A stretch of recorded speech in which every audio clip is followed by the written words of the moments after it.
All right, now, everybody. Quiet, listen to me. We're going to start a show. Now, some of you people have been with me before. You know it's going to be a tough grind, but we're going to have a show.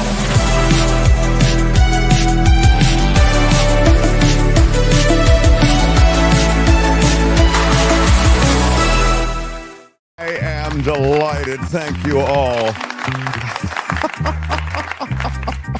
for that smattering of applause. What can I say? I mean, I'm overwhelmed. Welcome. It's the holidays. A lot of people have left for the holidays, so our regular recorded audience is, well, just not as large as it normally would be. So I'm wildly enthusiastic. My father still is enthusiastic about everything, which is nice. But welcome. If you are a believer this holiday season, believe away. This is a safe place for you.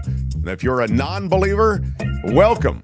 Non-believe away. This is a safe place for you. When they raided Mar-a-Lago, God didn't like that. I've heard that there was the Lord works and speaks in. See, Obama would love to be the Antichrist. I am so encouraged by the discourse in this country. It's so full of warmth for the holidays. We'll get into some of the magic of this Yuletide season. You know, we've got a president who is about warmth and about positive discourse. And we will discuss a bit of that. Also, more fallout from a couple of things. One is the ongoing battle against drugs coming into America, although it seems as though this president and this administration, this regime in America, so dedicated to eliminating the flow of drugs into this country, is kind of maybe going after the wrong country when it comes to drugs, and maybe sort of visiting an old world view of how drugs get from there to here. Specifically fentanyl, just because I've mentioned it, fentanyl doesn't come out of Venezuela. So I don't know really what this fentanyl thing is. I mentioned fentanyl because apparently Trump is designating street fentanyl as a weapon of mass destruction. He's already declared the drug cartels terrorist organizations, and he's ordered these military strikes against these suspected drug boats. Now he's declaring fentanyl a weapon of mass destruction.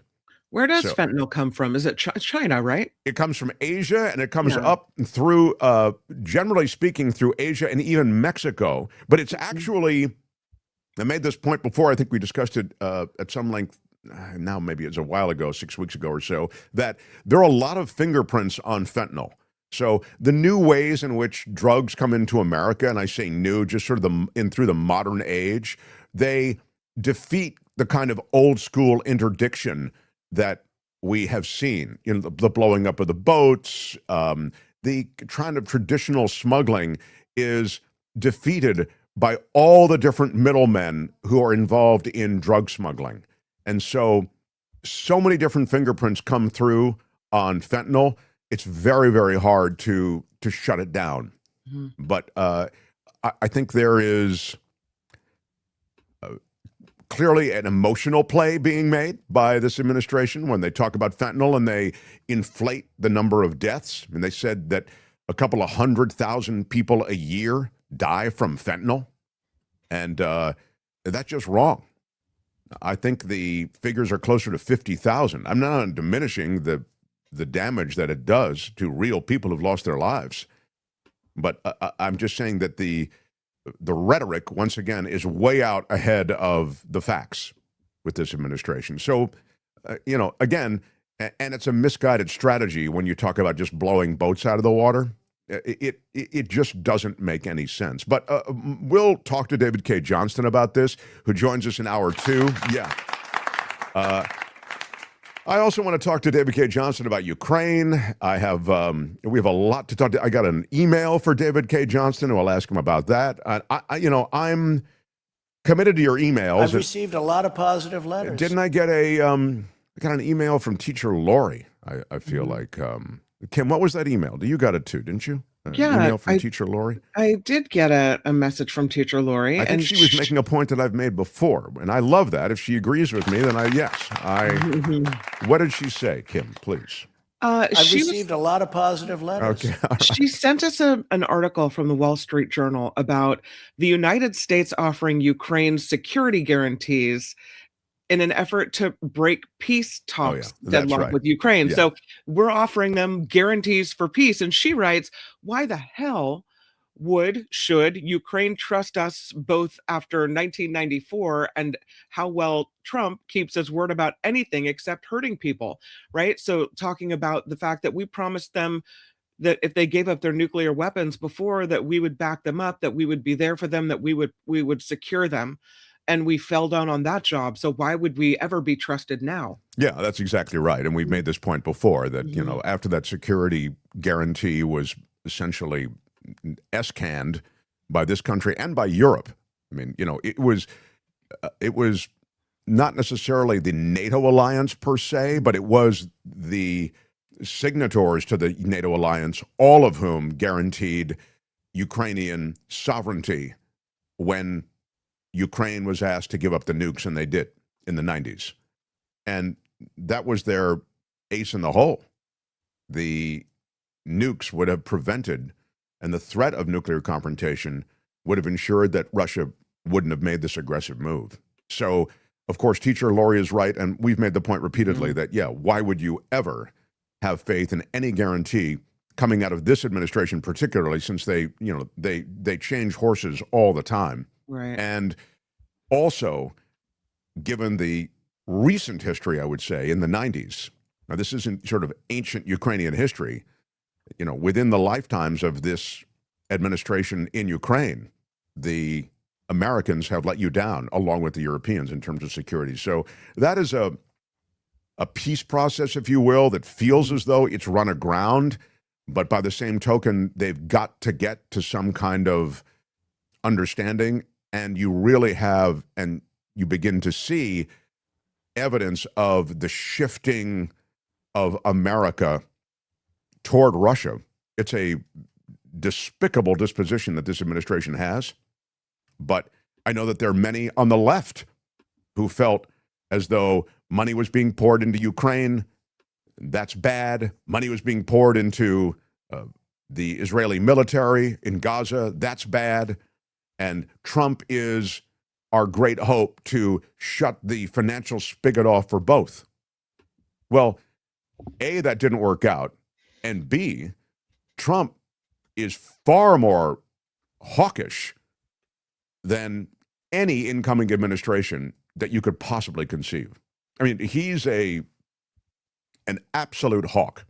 Well, wait a minute. I thought he was the peace president. Exactly. I mean, that was the, getting high on their own supply when it came to Trump. It was all BS, and they just circulated in that silo of disinformation that starts with Fox News Channel and ends with Joe Rogan. And however they got there, it's an utter, it's a lie. It's an utter undermining of facts to suggest that Trump is anything but a hawk. He is someone who enjoys, and his administration revels in the muscularity of the American military, and it's despicable. And the carelessness and recklessness with which they are pursuing fentanyl or fill-in-the-blank drugs. The drugs that come out of places like Venezuela, it's cocaine. I mean, cocaine isn't the problem in America that it might have been in the 80s. As Miami was essentially financed through the 80s by the cocaine trade, the real estate market. And you see the movie, there's a documentary called, what is it called, Tony? Is it Cocaine Cowboys? I feel like that's what, but that's your Central American flow of drugs. But fentanyl is your big thing. Fentanyl is your big talking point. Fentanyl is the thing that kills so many Americans. These statistics that are completely invented. Well, fentanyl does not come out of Venezuela. It does not come out of Colombia. So this is its own flex, right? You get it. It's the It's the ugliness. It's the bravado that is the new America under Trump. And the other ugliness, of course, relates to Trump weighing in on any number of issues with a kind of coarseness and kind of despicable rhetoric that even his own base, as represented by public figures, have tired of. He's losing his grip on even those who are some of his most devoted followers. And you see it in this bizarre way around the Rob Reiner thing. Mm-hmm. So I'll get to that in 1 second. Anything I need to do before that? Are we okay? I think we're okay. All right. Let me just check this. Cocaine is worse. Click like and subscribe. Oh, yeah, there you go. Mm-hmm. Cocaine is worse now because many overdoses are from crack cocaine. Crack cocaine isn't the cocaine from Mark's earlier days, says Democrat Bob. Well, that may be, but you tell me, find this for me. Find this for me. You tell me how many fatalities there are from crack cocaine. And Google it. Tell me how many fatalities there are from fentanyl. I mean, as long as we're playing the statistics game. So I get it. So it's crack cocaine. Crack cocaine isn't the problem. I'd suggest to you crack cocaine is also a dated reference. The crack cocaine, the thing about crack, and Tony can tell you this because Tony was wait, what? This stuff. Thanks, Tony. The thing about crack is it was so cheap. Cocaine was expensive. Crack cocaine was not. And so crack took over a lot of the cities in ways that really had more to do with how cheap it was. So I am crack. Thank you. Rev P says crack is not the problem. Yeah, I'm sorry. Thank you, Democrat Bob, but I don't. 2023, there were a little under 30,000 deaths from drug overdoses involving cocaine in the United States. That includes fatalities, and fentanyl has been the primary driver of the opioid overdose epidemic since 2013. It's currently the leading cause of death among Americans 18 to 45. There were 72,000, I'd call it 73,000 deaths from fentanyl overdoses in the U.S. in 2023. So, I mean, I don't mean to play that game as, no deaths are good, but I just don't think crack is the big issue that it was at one time. Pardon my non-drug knowledge, but I thought you don't just do fentanyl, right? I mean, unless you're getting it for surgery. But isn't it that drugs like cocaine and other street drugs are cut with fentanyl? Exactly. Yeah. So exactly. that, whatever you think you're doing, you get a little extra dose of deadly fentanyl in your cocaine or your crack or whatever it is you're doing. And that's how I thought people were kind of falling like flies. I mean, I think that's exactly right. Yeah. That fentanyl's finding its way into more mainstream drugs, illicit, and even mainstream. You'll read these pieces about people who get drugs in Mexico. They're supposedly prescription drugs, and they've got fentanyl in them, and it leads to death. So I think you're right. Where are my weed smokers at? Yeah, thank you. Give me some old school weed smokers. That's exactly. The Mark Thompson Show. Yeah. All right. I did want to touch on, and we've got David Cay Johnston in hour 2, of course, and Jefferson Graham, I think, is back today too. I did want to touch on the fact that Donald Trump can't just say anything and do anything and have everybody fall in line the way they might have at the beginning of his administration, which was not that long ago. Although if you look at his administration, you could see it all the way back to season 1 of Donald Trump, the first 4 years. But this is an administration that is stocked with yes men and women, everyone from Pam Bondi to Pete Hegseth to Kash Patel to Howard Lutnick. The idea that Trump can say anything and just get nods from everyone, I think, is probably the case in the White House. There was a Vanity Fair piece that's just come out this morning, which reveals Susie Wiles' true feelings about many in the White House. And she's a little less of a yes person than you might have thought. She said she was taken out of context, Mark. I see. I mean, what she said about J.D. Vance was, I think J.D. Vance changed from a never Trumper, to an always Trumper and a henchman for Donald Trump. Essentially, she didn't use the word henchman, but she called him a conspiracy theorist. Yeah, conspiracy theorist. She said he really made that change for political reasons. She says, for example, in contrast to Marco Rubio, who made the change for true philosophical reasons. Wait, J.D. Vance, I just want to tell you, he responded to that. And he said, sometimes I am a conspiracy theorist, but I only believe in the conspiracy theories that are true.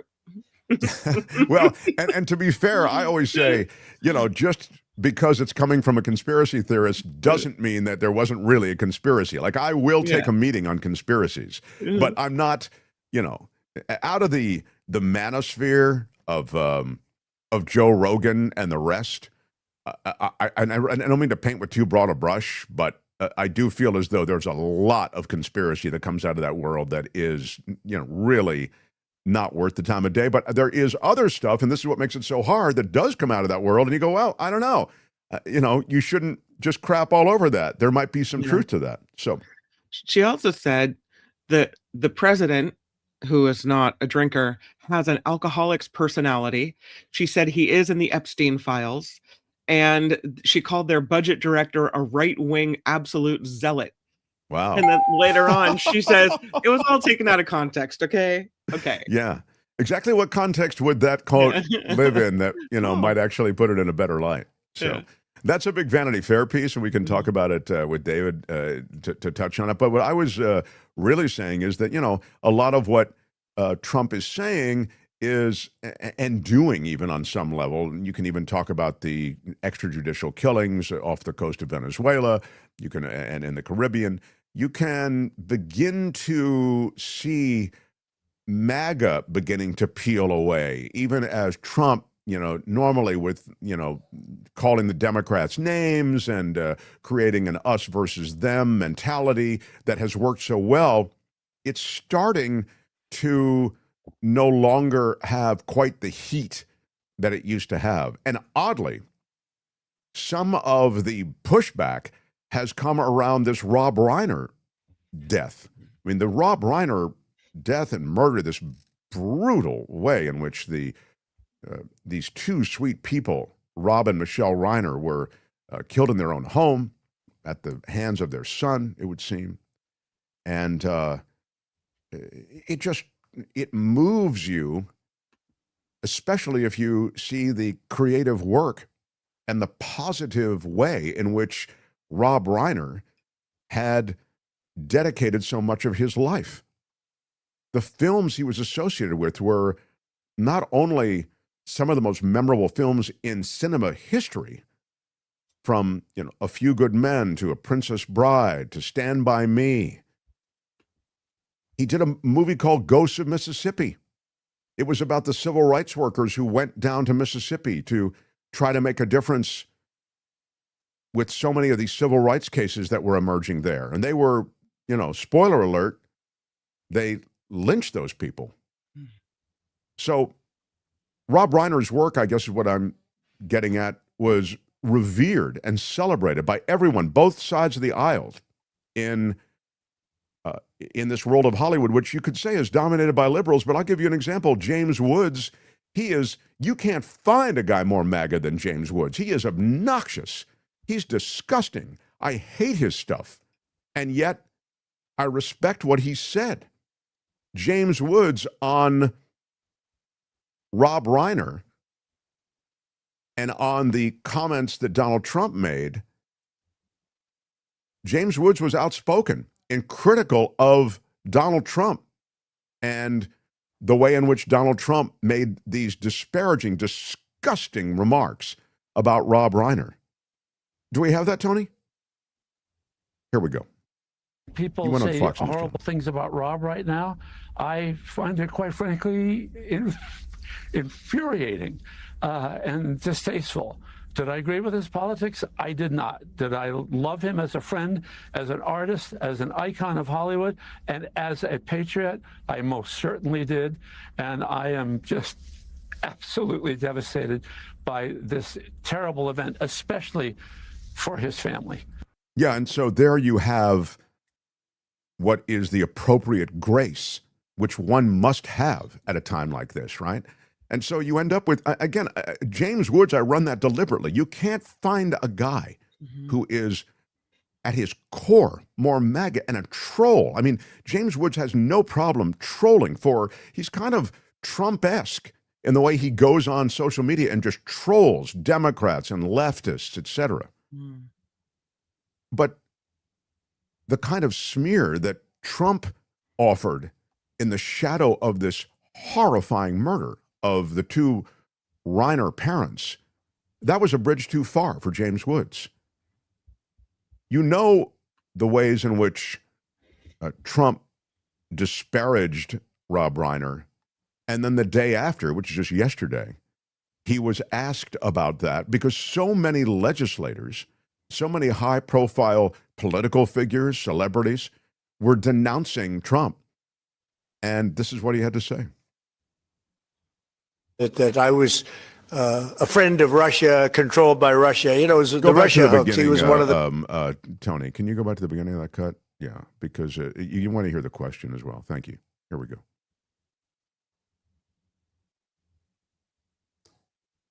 The question was, you've gotten so much criticism, Mr. President, about your comments around Rob Reiner. Do you regret any of these comments? And Trump responded in this way.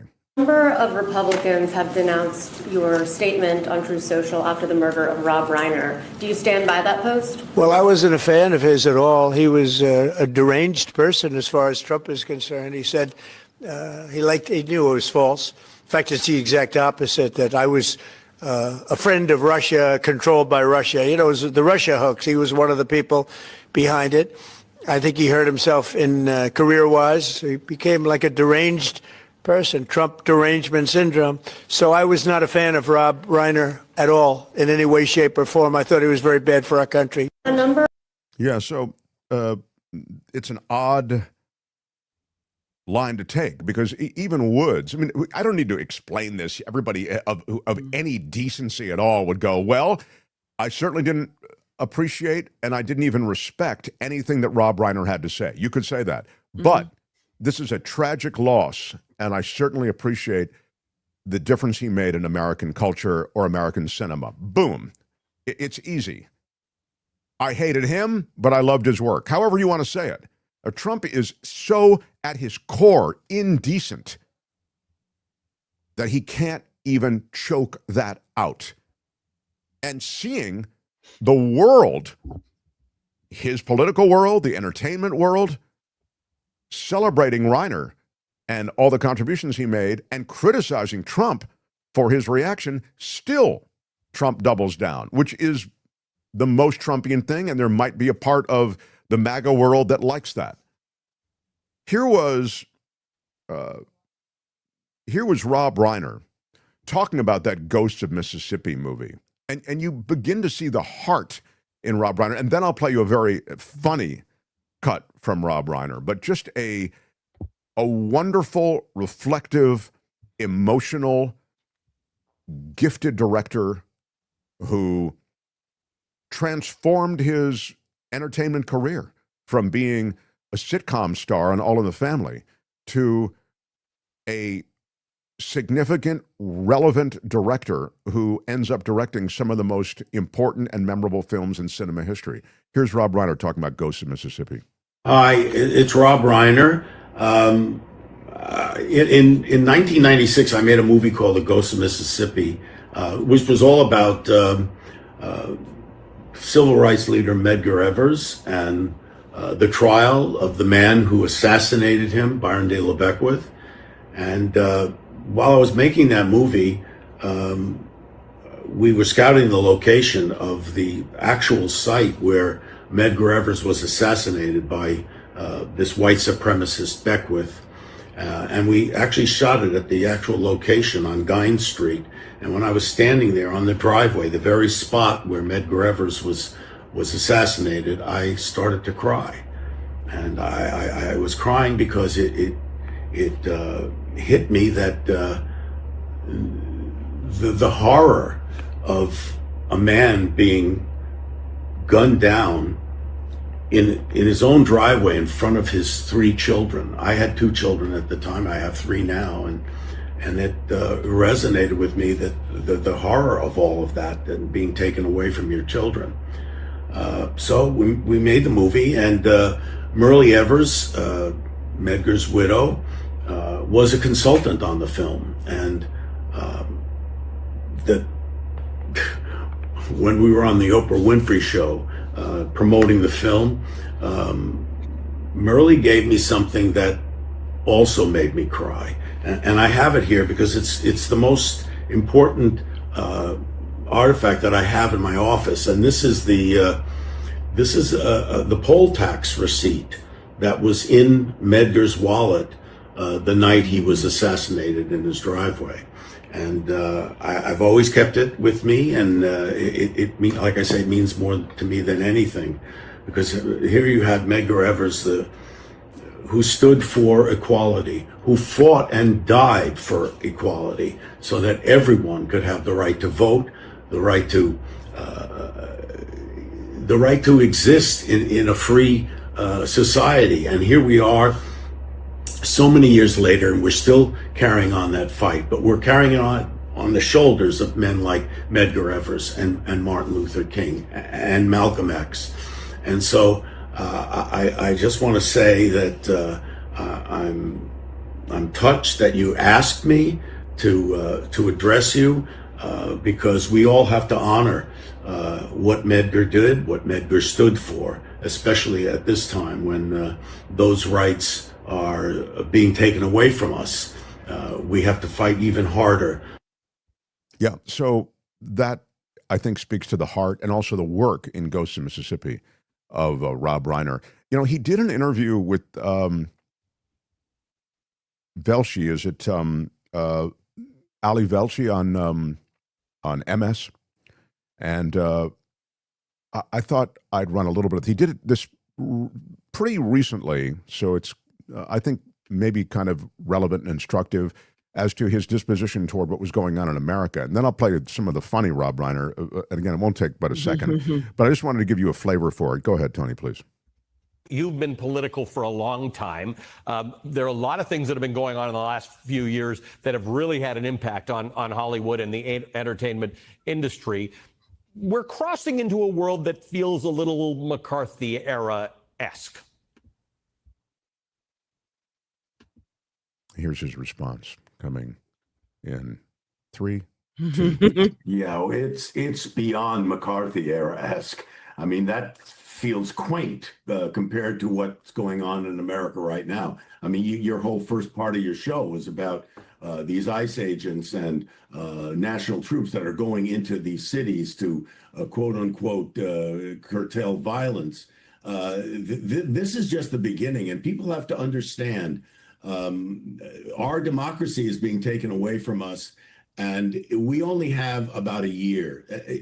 Just to be clear about this, and people, you're doing a great job, and a lot of other people are doing a good job to tell people what is actually happening in this country. But make no mistake, we have a year before this country becomes a full-on autocracy and democracy completely leaves us. And we're looking at the election in 2026, and Donald Trump knows. He knows that in a free and fair election, he will lose. He will lose the House. The House will flip and will become in Democratic hands. There'll be committee chairs that'll be able to hold hearings, and this is the last thing he wants. So this little, these ICE agents and the National Guard, and now he's called the military in from all over the world to talk to them about, don't be surprised when polling booths are surrounded by American military in the guise of making sure that the elections are fair and that Right. nobody's tampering with anything. And when you see violence breaking out, which there'll be protests, there'll be inciting violence, there'll be some violence, and they'll kick back. Then you'll see the commandeering of voting machines, ballot boxes, to make sure that that election is secure. Well, what that means is that he will then commandeer the election. So we have to make the public absolutely aware that their democracy is being taken from them. And we have to do everything we can to make sure people understand that. People don't, it's a vague term, democracy. It's like, what does that mean? The Constitution, we don't know what that means. People care about their pocketbook issues, the price of eggs, they care about their health care, and they should. Those are the things that directly affect them. But if they lose their democracy, all of these rights, the freedom of speech, the freedom to pray the way you want, the freedom to protest and not go to jail, not be sent out of the country with no due process, all these things will be taken away from them. And we have to educate the public that this is what's happening right now in America. In fact, your industry, Hollywood. Yeah, that's. I thought that was a good run. I wanted you to hear it all. A lot of that we've talked about on this show in one way or another, and with different guests. And this is such an important message. And Rob Reiner was making the point, as I say, it was in the last couple of months that interview went down with Velshi. So Rob Reiner was someone with a true sense of magnetic north on the culture, on politics, and on what was important. He was also very funny. And one of the funnier clips I saw was Rob Reiner with Richard Belzer, who was also very, very funny. And Belzer making Rob read the review from Roger Ebert of his movie, Rob's movie, which was North. I think he directed that. Isn't that right, Tony? I think it was North that he directed. Looks like it. And here's what it looked like. Roger Ebert is taken off the read this internet. paragraph. Okay. All right. It's his film North. I hated this movie. hated this movie. Hated it. Hated every simpering, stupid, vacant, audience-insulting moment of it. Hated the sensibility that thought anyone would like it. Hated the implied insult to the audience by its belief that anyone would be entertained by it. Well, I thought this, if you read between the lines, it's not that bad. That's great stuff. Thanks, Tony. That's just great stuff. I mean, and that was the magic of Rob Reiner. Knew the funny. His best friend, Albert Brooks, he did a movie with him, and Albert, to me, is maybe one of the funniest people to draw a breath. Mm-hmm. And so it's no wonder that those two became such good friends. Now the sad part about his son, Nick Reiner, he's been arrested, booked on suspicion of murder. He was at a party, was Nick Reiner, with Rob and Michelle Singer Reiner. She's a photographer. She actually shot the cover of Donald Trump's book, Art of the Deal. I think that didn't reflect any kind of political leaning on her part. I think she was, she's a photographer trying to do the best job she can for whatever the job is. But in any case, Nick Reiner and the folks got into a dispute at this holiday party at Conan O'Brien's house, apparently. This was prior to the confrontation at their home. And one person said that the parents were upset and embarrassed about their son's behavior at the party, expressed worries about his health, and that preceded what we know happened at the home. It was a brutal crime scene and again, most shocked and deeply moved by this loss. The lone outlier, it would seem, would be Donald Trump, whose cruel remarks and disgusting rhetoric apparently knows no bounds. And the final thing I would say about it is, for a guy and an administration, the Trump administration, that demanded so much of the public and the left and the progressives around the death of Charlie Kirk, if anyone said anything that could be interpreted at all as a negative toward Charlie Kirk, running a quote from Charlie Kirk, anything that didn't express the deepest sympathies. And by the way, the left overwhelmingly and progressive world did come out with sympathies toward Charlie Kirk. You'll remember the whole Jimmy Kimmel thing. Jimmy Kimmel wrote a heartfelt, sympathetic social media post, and still they went after him. Yeah. And you'll remember as well that this administration aggressively pursued anyone who they felt didn't speak in this incredibly sympathetic, heartfelt tone about the loss of Charlie Kirk. But again, most of us did. But they went after them to the point that they would seek them out to try to get them fired at their job. That was around the death of Charlie Kirk.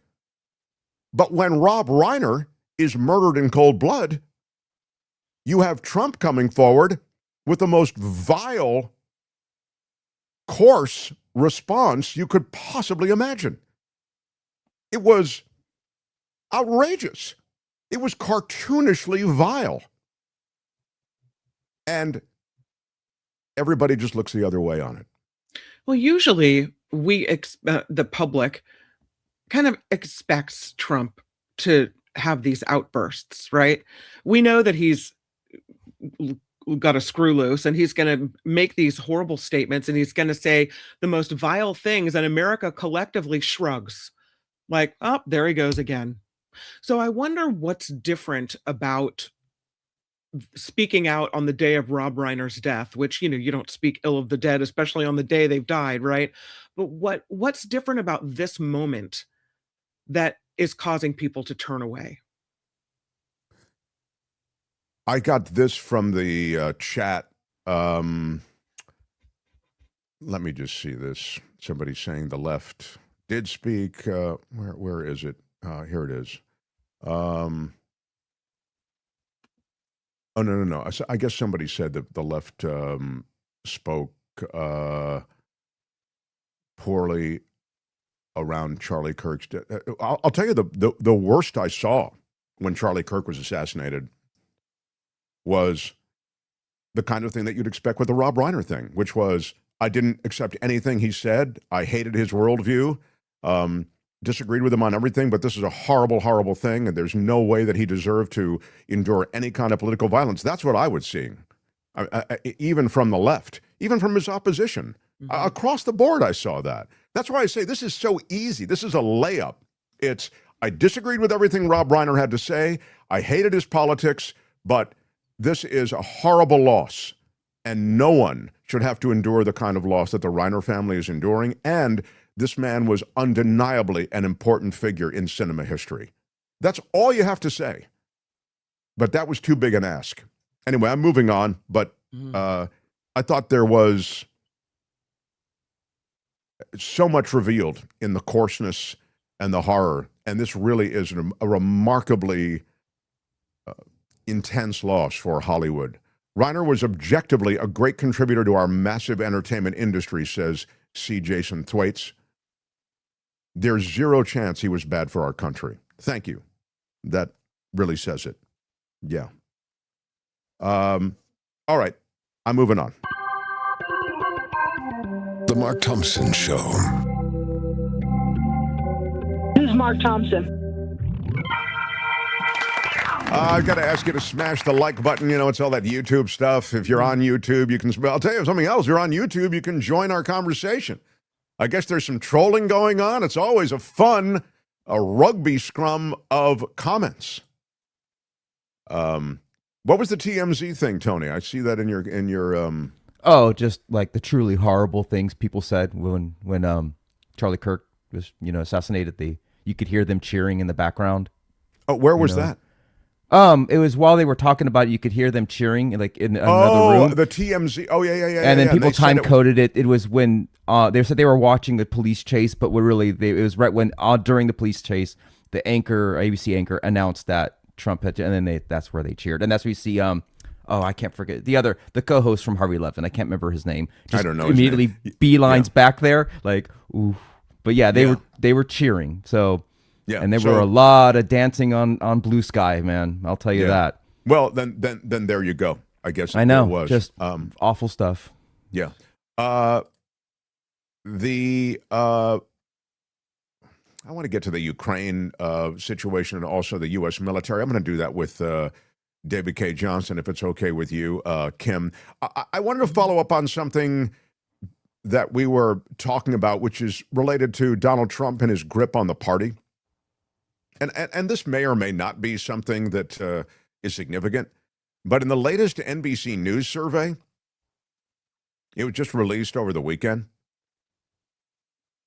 70% of the respondents who consider themselves MAGA say that they strongly approve of the president's job performance. Now, you can say, well, that's pretty good, 70%. But that's actually down almost 10 percentage points from the same group polled in April.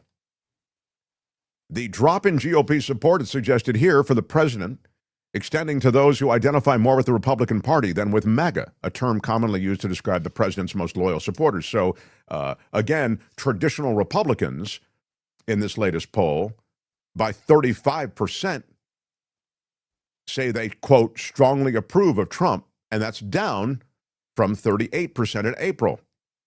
Also, and this is worth noting, because I think this is the real melting away of Trump's tight grip on the Republican Party. Fewer Republicans say they identify more with MAGA than with the Republican Party. 56% of Republicans identified more with MAGA, and 44% identified more with the GOP. But in the new poll, that was the one back in April, the party was split exactly down the middle, so now it's 50-50. Again, these are small percentages, but, Kim was making the point as we were talking before the show that in elections that are going so down to the wire, it's worth noting that a 6% edge or change could be the difference between winning and losing. Right. So the decline among Republicans comes with the early signs that Trump's command over the GOP may be weakening ahead of the 2026 midterms. Marjorie Taylor Greene is a MAGA dissenter now, right?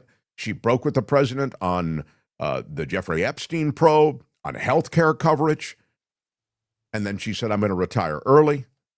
Indiana Republicans bucking the pressure campaign to redraw the congressional districts that would have made certain seats competitive for the GOP in the midterms.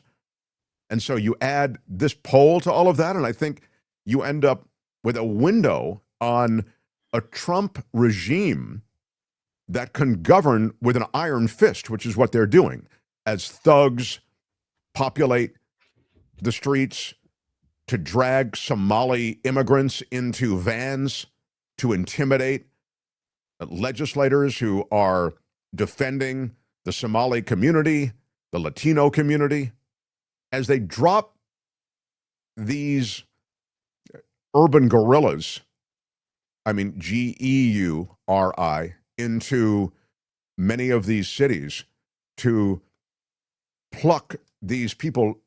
And by the way, in most cases, they don't know if these people are here in this country legally or not. It's a clear case of racial profiling. Yeah. But they pluck these people out of whatever their lives were, as landscapers, as restaurant workers, as car wash employees, and they throw them into vans, and then they're spirited off and moved around to all of these detention centers that are privately run so that they're economically incentivized to keep more people in them. They're paid by the head. You see that the support for this, even with this iron-fisted policy, is slipping away. How that manifests itself politically, we'll have to see. We'll see in the midterms. Midterms are 11 months away. And we'll also see in terms of policy that might get some pushback from Congress. Now, the concierge Supreme Court, it's there to support Trump with so many of these policies, and I think that is alarming in the extreme. So this president who's been given so much leash gets even more from the Supreme Court. But in terms of political power, to whatever extent that still matters in America, if we haven't fallen completely into the autocratic rise of Trump, he's losing something. The mojo of Trump is beginning to wear off. You're seeing challenges on the East Wing. Now there is literally a lawsuit about the destruction of the East Wing and the construction of this ballroom. The ballroom is a complete and total money play. You guys get that, right? Palantir, Apple, Meta, those are the big contributors to the ballroom. You don't think they want anything back from Palantir? Palantir is a huge government contractor. All of these, Meta, Amazon also, Amazon Web Services, YouTube, huge Google, government contractor. So these are the ways in which this corrupt administration continues to corrupt, but now there is pushback. And I think the pushback's late. I think the pushback may not be sufficient, but who's to say? And once Trump is politically wounded like this, it might be that we begin to see some real change in America. What's that, Kim? Oh, and plus, as Rev P notes, 3 days left now for the administration to release the Epstein files. Add that to the mix. Yeah, and we're seeing a lot out of the Epstein file release, the sort of pre-release release, the photographs that are being released by a lot of Democrats in various investigative dispositions toward the Epstein file, so they have access to some of this. You're also seeing a lot of the tranche of Epstein stuff that was released because of Epstein's estate releasing a lot of it. Again, much of it under subpoena. But what you're going to see from Trump is, I suspect, I mean, given the fact that they had dedicated so many FBI agents to dry clean the Epstein files, I mean, they said just to note where Trump is mentioned or Trump is discussed. But what does that mean? There's going to be, I think, a dry cleaning of these files. So that you're not going to see, I mean, you can't tell me that Donald Trump's going to go, yep, oh, I guess the time's up. 3 days, I've got to release it. All the damning information that's going to do me in. No, I mean, I got no choice. I got to do it. I mean, this is someone who operates with utter lawlessness. There's no way that Donald Trump respects some timeline or deadline associated with the legal release of the Epstein files that would be damning to him. So I'm suggesting that there'll be redactions that will very much cover him. That doesn't mean his name won't show up. We know his name will show up. But I wouldn't look for a smoking gun. Might be another way to put it. So, yeah, that picture of the Epstein picture, was it a party or something where they put the Trump condoms and they have you saw that, Tony? Yeah, as a bowl of condoms, I guess, with Trump's face on the wrapper. And the word huge on the on a piece of cardboard under that bowl, I think it was. Which, as we know from Stormy Daniels, is not the case. Well, I don't like to get into the discussions. It makes oh yeah, well, makes me uncomfortable. Anyway, Yeah, he will never release anything relevant. I think that's exactly right, Linda. Thank you for that. So, the chat is live. So if you're on YouTube or you're listening, well, if you're listening, Tony, there'd be no way they could listen unless this show were over. The live show is only on YouTube, but then we're released as an audio. I was going to say, if you're listening, please jump in, but you can always add comments after the fact. So we really welcome your contributions, and I read all comments. So the election, I wanted to mention one other thing. I guess the Justice Department is suing Fulton County for the 2020 election records, and this is what this is about. The President of the United States, Donald Trump, can't let that 2020 election go. You'll remember when he was elected and beat Hillary Clinton in the 2016 election? He had asserted that there were 2 million illegal votes cast in New England somewhere. It was a crazy notion. Crazy because, A, it seems so demonstrably false, but also that you would pick New England where the 2 million people, it was just like him, vomiting out another lie. But when he became president, what did he do? He dedicated taxpayer money and taxpayer resources and personnel from government to investigate that. And of course, they didn't come up with any evidence. Now it's the 2020 election he wants investigated. He wants to prove that that was an election that he won. He won Georgia. And that 11,780 votes that he asked for on the call, that was actually a legitimate ask. There was a perfect call. And so the Department of Justice, occupied by Trump henchman number one, Pam Bondi, filed a lawsuit against Fulton County, Georgia, in an attempt to get records from the 2020 election. It appears to be the latest move on the part of the Trump administration to investigate the very election that the President of the United States lost. They want documents including ballot stubs, signature envelopes, all from the 2020 general election.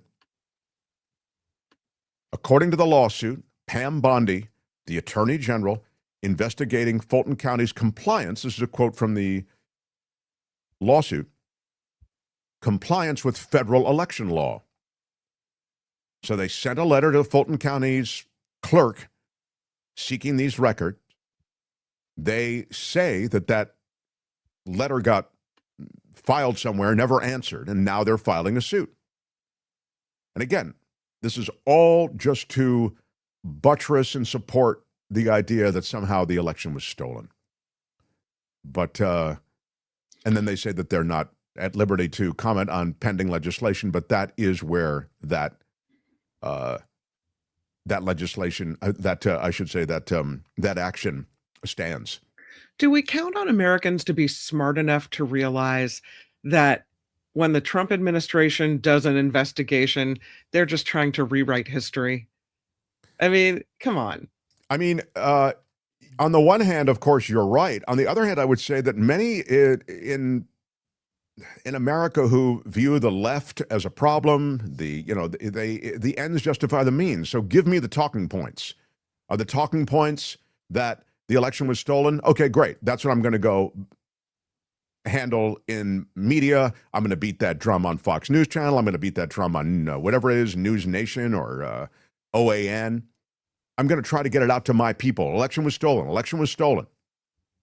And so we can look at it and see it as an absurdity and obviously not true, but on another level, I think it works to get the propaganda machine going, you know.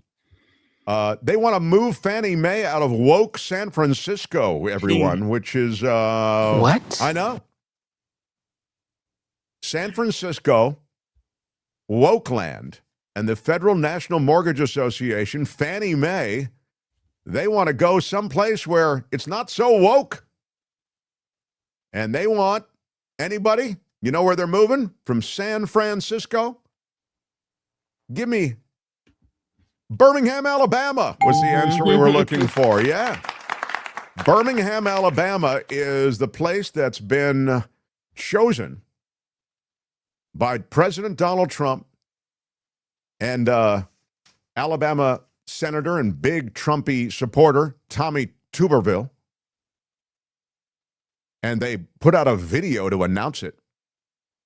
And, of course, the Federal Housing Finance Director, Bill Pulte, he's the guy who cooks up all of these, their investigations against everyone from Eric Swalwell to Adam Schiff and Letitia James on their mortgages. He says they're putting the move in motion and calling it an early Christmas present to the city of Birmingham and the state of Alabama. Fannie Mae, this is a quote, is in the capital letters, leaving woke California for sweet home Alabama, says Tuberville. They have an office for my friends in the Bay Area on Mission Street in the financial district of San Francisco. So that is going away. Yeah. The FDA saying that they may relax the warning label rule for dietary supplements. Supplements aren't reviewed for safety and effectiveness. What? Yeah, I know. It really is Wait a kind of minute. wild. That's bad. They're considering a rule change, the FDA is, that would cut back on how often dietary supplement warnings have to appear on packaging. So, again, this opens the regulatory relaxation that's going on in Washington. Everything from crypto to medications and supplements, it's all of a kind, right? But prescription drugs are reviewed by the FDA, but supplements are not. So you're already in a situation where supplements don't get review. So when they make claims for safety, and in fact, this is how Alex Jones and all of these guys can make all this money on supplements and claim that they'll make you younger, they'll make you stronger, they'll make you more beautiful. Yeah, because there's just no requirement to show any information or data on this. So there is a federal law, though, from the 90s that requires that supplement companies include a disclaimer when they make health claims like supports immune health or promotes heart health or better memory.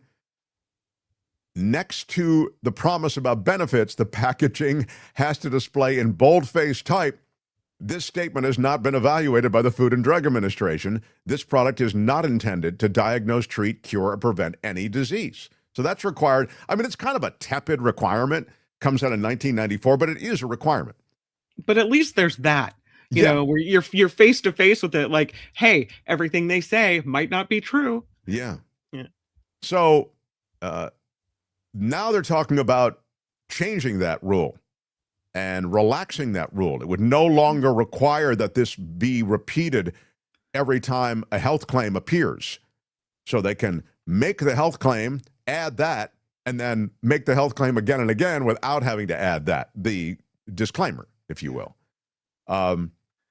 More than 3/4 of Americans take at least one supplement. And a supplement would be a vitamin, a mineral, some kind of botanical concoction. As many as 100,000 supplement products are sold in stores or online in the U.S. So, and of course, as you might imagine, the medical community is saying, now you're taking what is already a weak supplement warning, and you're weakening it even more. So, anyway, that is... Don't get in the way of business, Mark. Okay, they're trying to sell you some stuff. It is true. Yeah. It is true.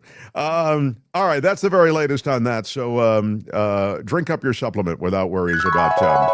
The Mark Thompson Show. A quick word to smash the like button if you would. That's the kind of stuff we have to do in YouTube. We appreciate that. And also you can check out our sponsor, CoachellaValleyCoffee.com. It is so delicious. CoachellaValleyCoffee.com, 10% off for use of our discount code, MarkT. Use MarkT at checkout. You get 10% off everything on the site. Now, I see that David Cay Johnston is here, but he cannot hear me. Is that what's happening? He's leaving and coming back. Okay, good. Yeah. Again? Yeah. This is so weird that it happens every time. I don't know. understand it. Alex Jones sells chipmunk milk, says Underdog. Yes. Now David hears us. Okay, all right. Oh, well, that's good. I'm sorry. But that was a nice little punctuation to, all right. The Mark Thompson Show. This man is a Pulitzer Prize winning investigative journalist, a multi-best-selling author, the co-founder of DCReport.org.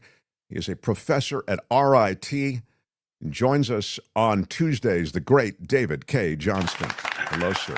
Hello, Mark. I was listening to your talk just before you had me on, and if I may, for just a moment, there's the General Nutrition Center company that's been selling useless products very profitably since 1935, so 90 years. But about 30 years ago, the Wall Street Journal decided to test one of these supplements. It happened to be one designed, according to the advertisement, for men who are equipped more like Donald Trump than they'd like to be. It was called, interestingly, Extends. Sure. EXTENDZ, I believe. And so they had the pills tested. And what they found is that there were no active ingredients in the pills, but there was rat droppings. Oh. Who knew the tie-in? Oh, that's wonderful. That's wonderful. I was telling everybody, Extends. Oh, yeah. Yeah. I was telling everyone, I was in a really bad, I was in Mexico in a really bad internet. I could barely get any internet at all. And I saw that you had posted something with one of our guests, Ray Madoff. And I thought, oh my God, Ray Madoff.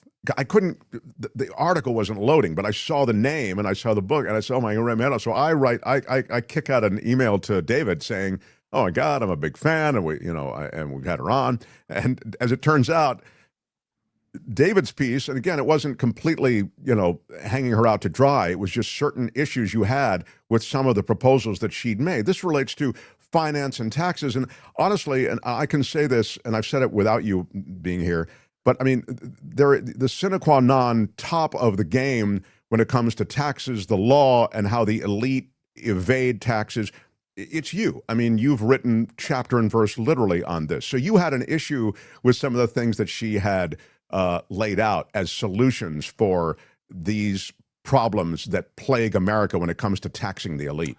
Yeah, Ray Madoff is a professor of law. She's a woman, despite the unusual first name.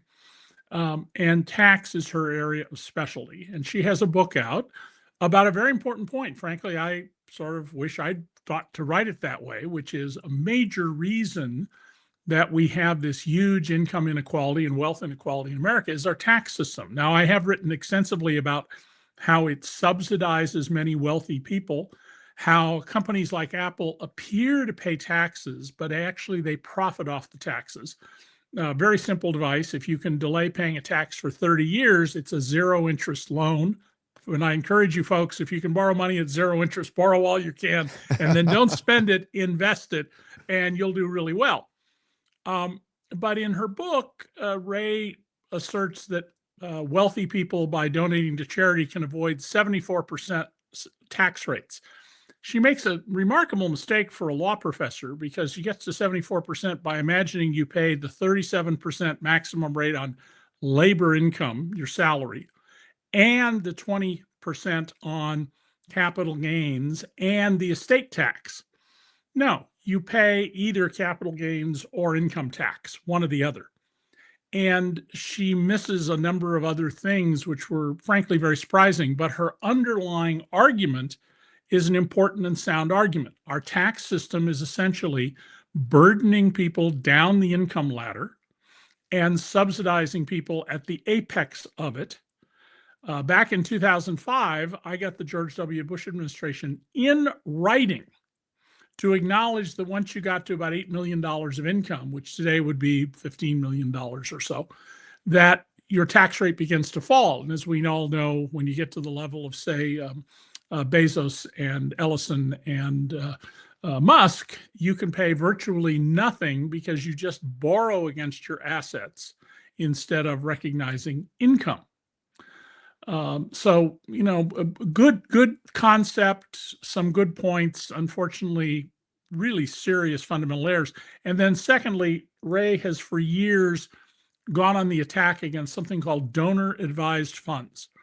Those are the functional equivalent for people who are simply upper middle class, like my wife and I, to a private foundation. If you want to create a private foundation and really have a professional operation, you're going to need to be able to donate $25, $50 million at a minimum because of all the costs. But you can go to your local community foundation, and my wife ran a very successful community foundation for almost 30 years, create a fund, all the paperwork and everything else is done just the way a mutual fund, if you're an investor, does it. They invest your money, and every 90 days they send you a statement saying, well, you got this much money to give away the next cycle. And Ray is really down on these, and I have never been able to understand that if she's so concerned about the oligarch class, that she doesn't want the prosperous class who have maybe, you know, my wife and I spent 20 years or so building up a fund of about $250,000 from which we give away 5% every year. And when we're gone, that fund will continue. We won't have any control over it, and it will benefit people in Rochester, New York, and people in journalism forever. And Ray's very hostile to this, and it's something I don't understand. Don't think she's articulated well. But if you're going to go after private philanthropy, I'd focus first on the really big operations. And by the way, philanthropy is so small. Ray writes about it as if it's an enormous area to hide money. The total value of all the private foundations and all the donor advised funds in America is about 1% of the net worth of the country. Wow. Not very much. Yeah. Interesting. You're right. I think she writes about it as a kind of the parlor trick of the elite, you know? Yeah. Whereas, you know, we have very good examples of people who set up enormous multi-billion-dollar operations, some of which have done a lot of good. I mean, the Ford Foundation, not to the wishes of the Ford family because they don't control it anymore, has been instrumental in police reform in America, in voting rights, and all sorts of other issues. But we have other private foundations that have operated in ways that are just anathema to the donor and anathema to public interest. I want to leave this world of the elite and money, although they have clearly infiltrated Washington. The Trump administration is, in essence, being enabled by many of these same characters to whom you referred, and you can add the Palantirs of the world, the Peter Thiels, et cetera, who are building the ballroom and moneying the Donald Trump acolytes and everyone, sort of the constellation of people, Lutnick and Witkoff and Witkoff's family and the Trump family, et cetera, all at the same time. This is just a group soaked in corruption. I'm wondering if there isn't a realization on the part of the American people that this level of corruption is so unprecedented that people are beginning to fall out of love with this crew. Do you see any cracks in the MAGA foundation this way? Yeah, there are some signs of this. I think Trump will, no matter what, have a consistent base of at least 20% of the American public. But his approval ratings are now down in the 30% level, and they are sinking. The results in elections across the country, not just the big ones you've heard about on national news, but local elections, show that the public is pretty fed up with the Republicans who are bowing to Trump. They're getting voted out everywhere. School boards that were all, and where they're partisan elections, that were all Republicans, like in Chester County, just outside of Philadelphia, are now 100% Democrats. And big margins of victory in some of these races. I wrote a piece at DC Report, maybe 2 months ago, saying that Donald Trump's demand that Texas and other red states redraw congressional districts mid-decade to favor the election of more Republicans will backfire on him if the Democrats are at all smart about this.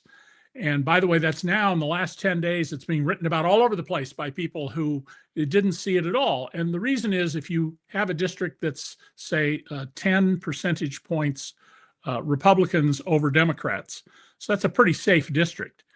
In order to create more Republican majority districts, you have to dilute those. And you might have to dilute them all the way down to 51R, 49D. Well, we're seeing that in the special election in Tennessee. A Republican won, but instead of winning by 20 points as Trump did, won by 9 points. And we've seen that in other elections. So I actually wrote at the time, this is a huge opportunity for the Democrats, provided that they, A, get people registered to vote, B, make sure they don't get thrown off the voting rolls, which is a big part of what Palantir and Peter Thiel's companies are doing under contract for the government, and C, get them to actually cast ballots. Texas has not elected a Democrat to a statewide office, so a governor, U.S. senator, attorney general, et cetera, in almost 60 years, more than 50 years. Even though survey data shows that people who identify as Democrats outnumber Republicans about 1.5 to 1 or 3 to 2. For every 2 Republicans, there's 3 people who say they're Democrats. That just tells you the party has been unable to do the most basic work, getting people to vote. And one of the things you need to admire about the right wing in this country is they have spent roughly 60 years now, since the Goldwater defeat in 1964, sticking to their knitting, building up bench strength, getting people elected to city councils and school boards and county boards of supervisors and even mosquito control districts, and advancing candidates along the way in a sort of career elevator system. And the Democrats haven't been doing hardly any of this anywhere in the country.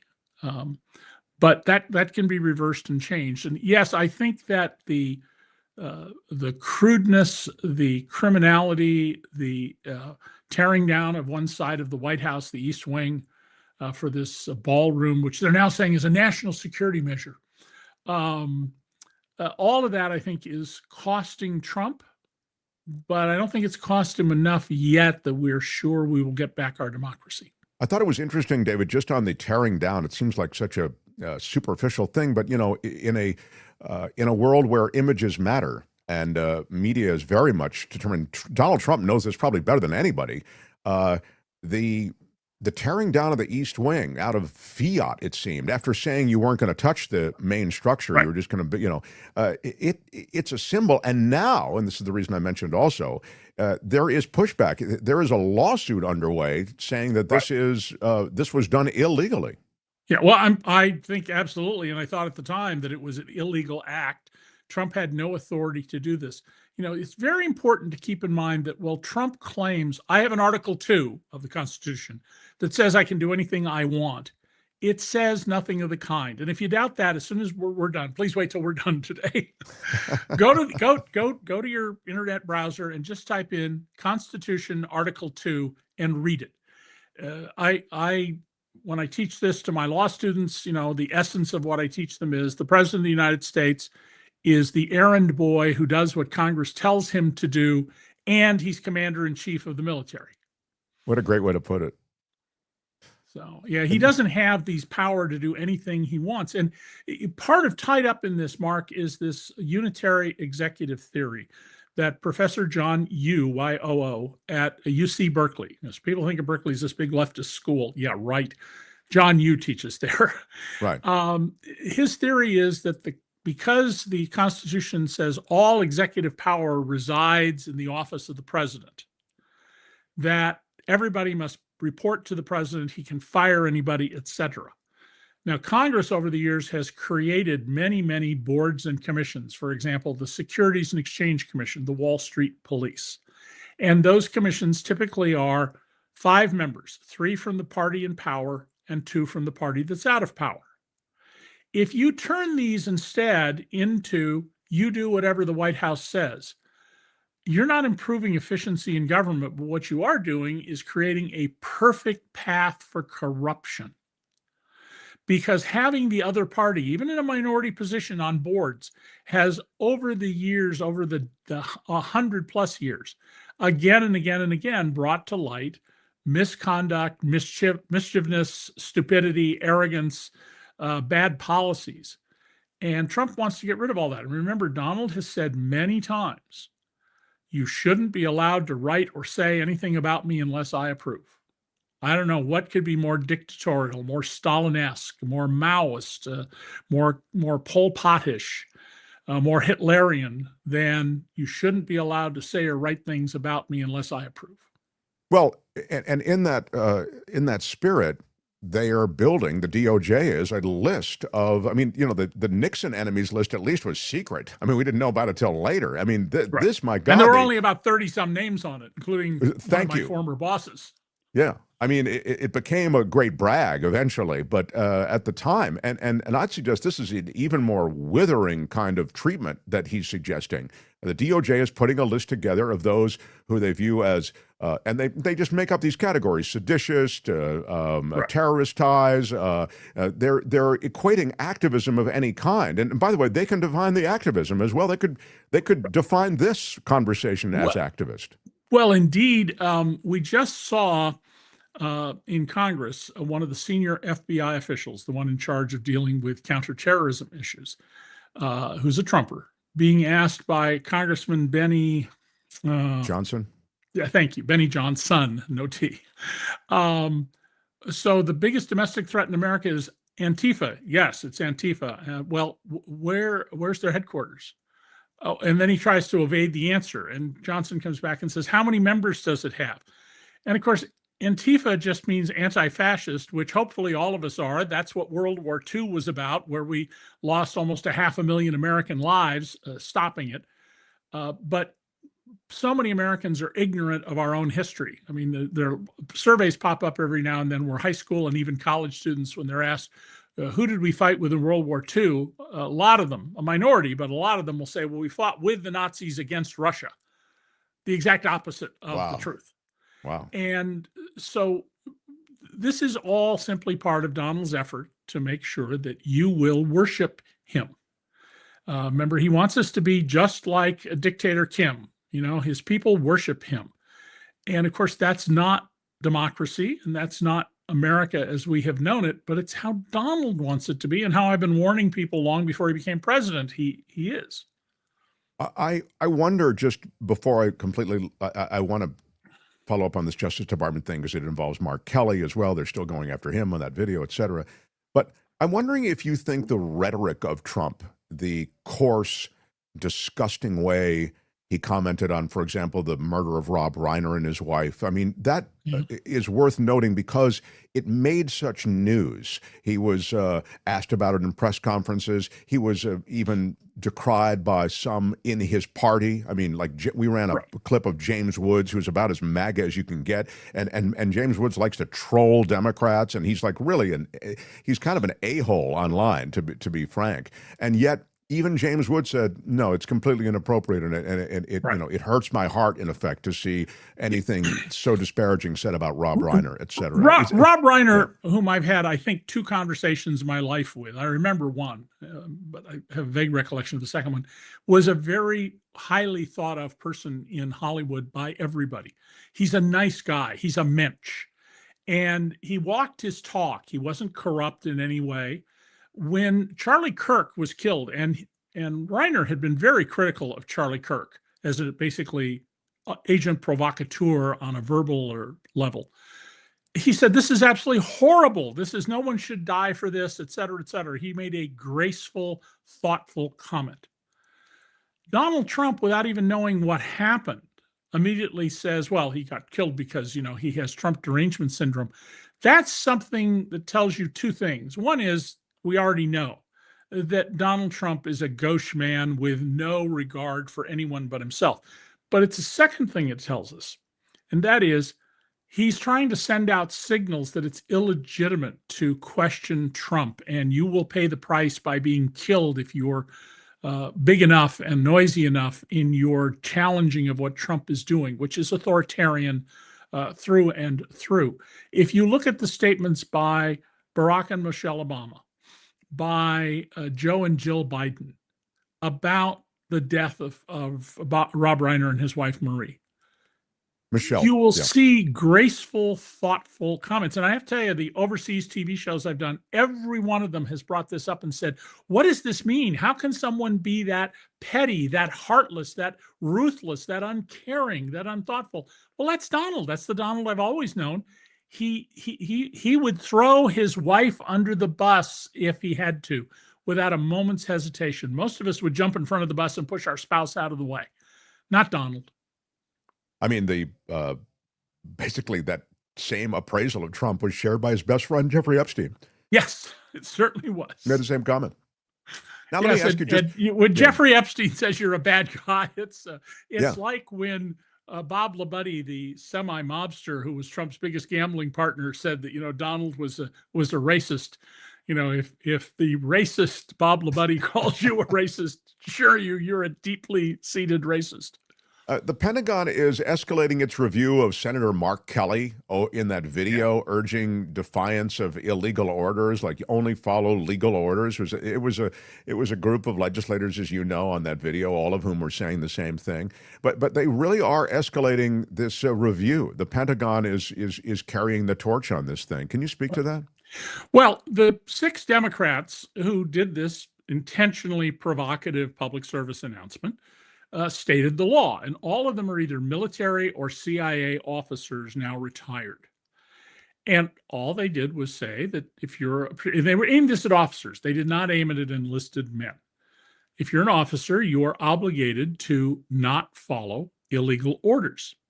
I think one of the reasons we had the 4-star, I think he's 4 stars, may have been 3-star general resign, who was in charge of the Caribbean area of the world, was because he was not going to risk being prosecuted for carrying out these orders to kill what we now know very clearly were fishermen in at least some of the cases of the boats that were blown up.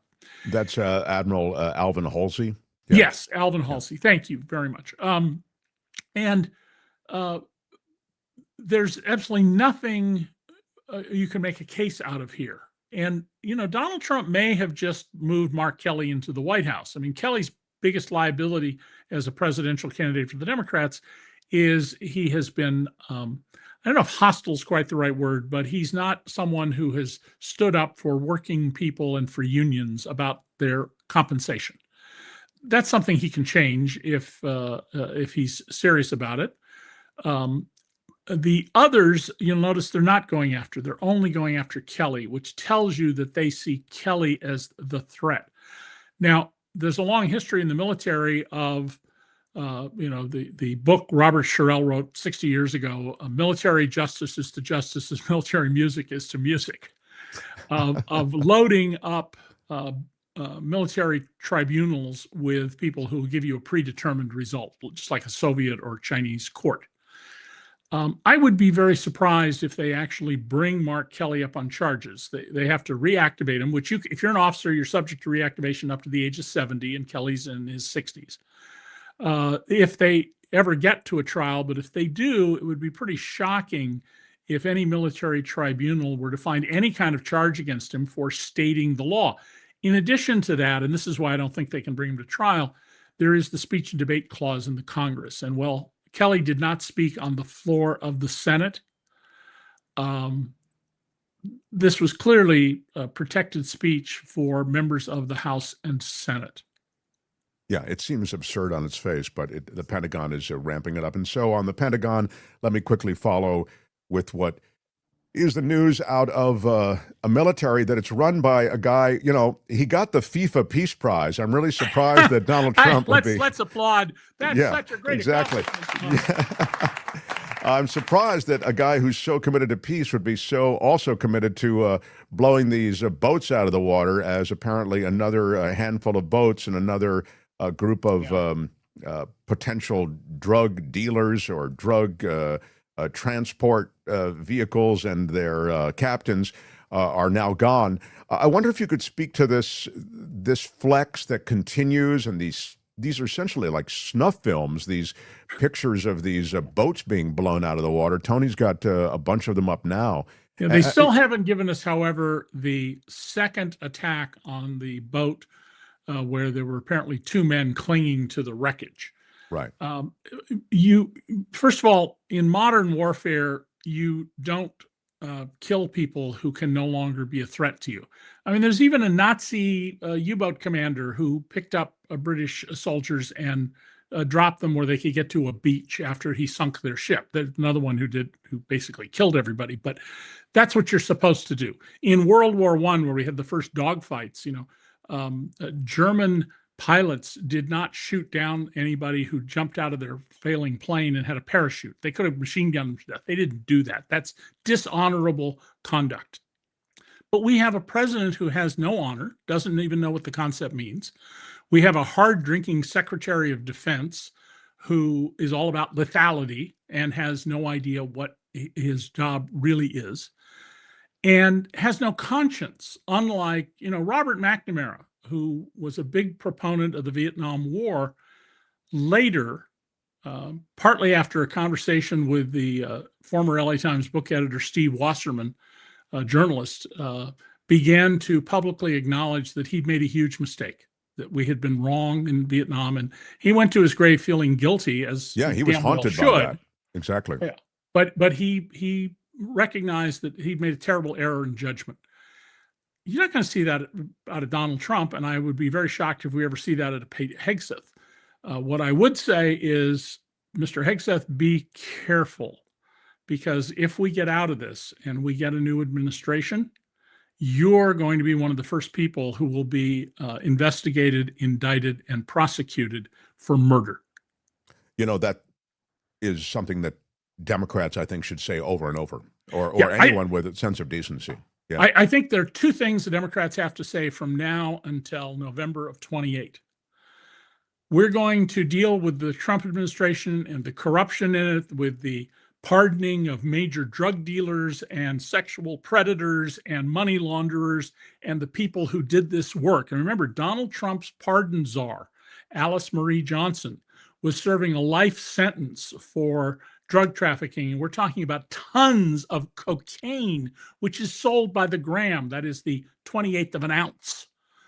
So that's the first message. But the second message has to be, Donald Trump has made your life worse. He raised your prices. He messed up the economy. We are going to see to it that your income goes up. We're going to improve the economy. We're going to support collective bargaining, which some people won't like, but I think we'll get a lot of votes. And basically, if you elect us, here's what we'll do for you. And another thing that they could do is say, we're going to lift the cap on what wages are subject to Social Security, and we're going to raise the minimum Social Security benefit to be equal to at least the federal minimum wage, which would be $16,000 a year. So that in old age, nobody lives in poverty just because they've gotten old and gray. That'd be such a, and you talk about turning a vote out. I mean, that would really matter. And it was that Juan Orlando Hernandez also, David, speaking of drug dealers. I mean, he was, I call him like the Amazon Prime of drug dealing. It was remarkable. I mean, you talk about tonnage of cocaine that was pipelined into the U.S. and Donald Trump pardons him in the same week that he's taking out these Venezuelan boats because of the transport of cocaine. It's this was something, Mark, that my wife and I paid a lot of attention to, because my wife's sister was an American diplomat. And when she retired, it was in Honduras, her last posting. She was mostly an Arabist, but it was her last posting. And so we went down there all the time. 1 week when we were there, one of the local newspapers cover was "The Territory of the Gangs," written in Spanish. And you opened up the newspaper and there was a double truck, that is 2 facing pages, of a map of Tegucigalpa, color-coded.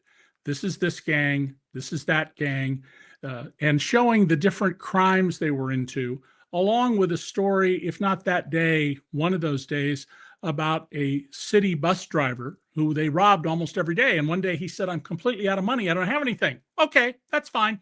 Bang, bang. Wow. And this is a completely lawless society. And how did that become that way? American government policy. That's how it happened. So Trump pardoning the former president of Honduras was to try and get back a right-wing government, which, by the way, we know will go back into facilitating the drug business.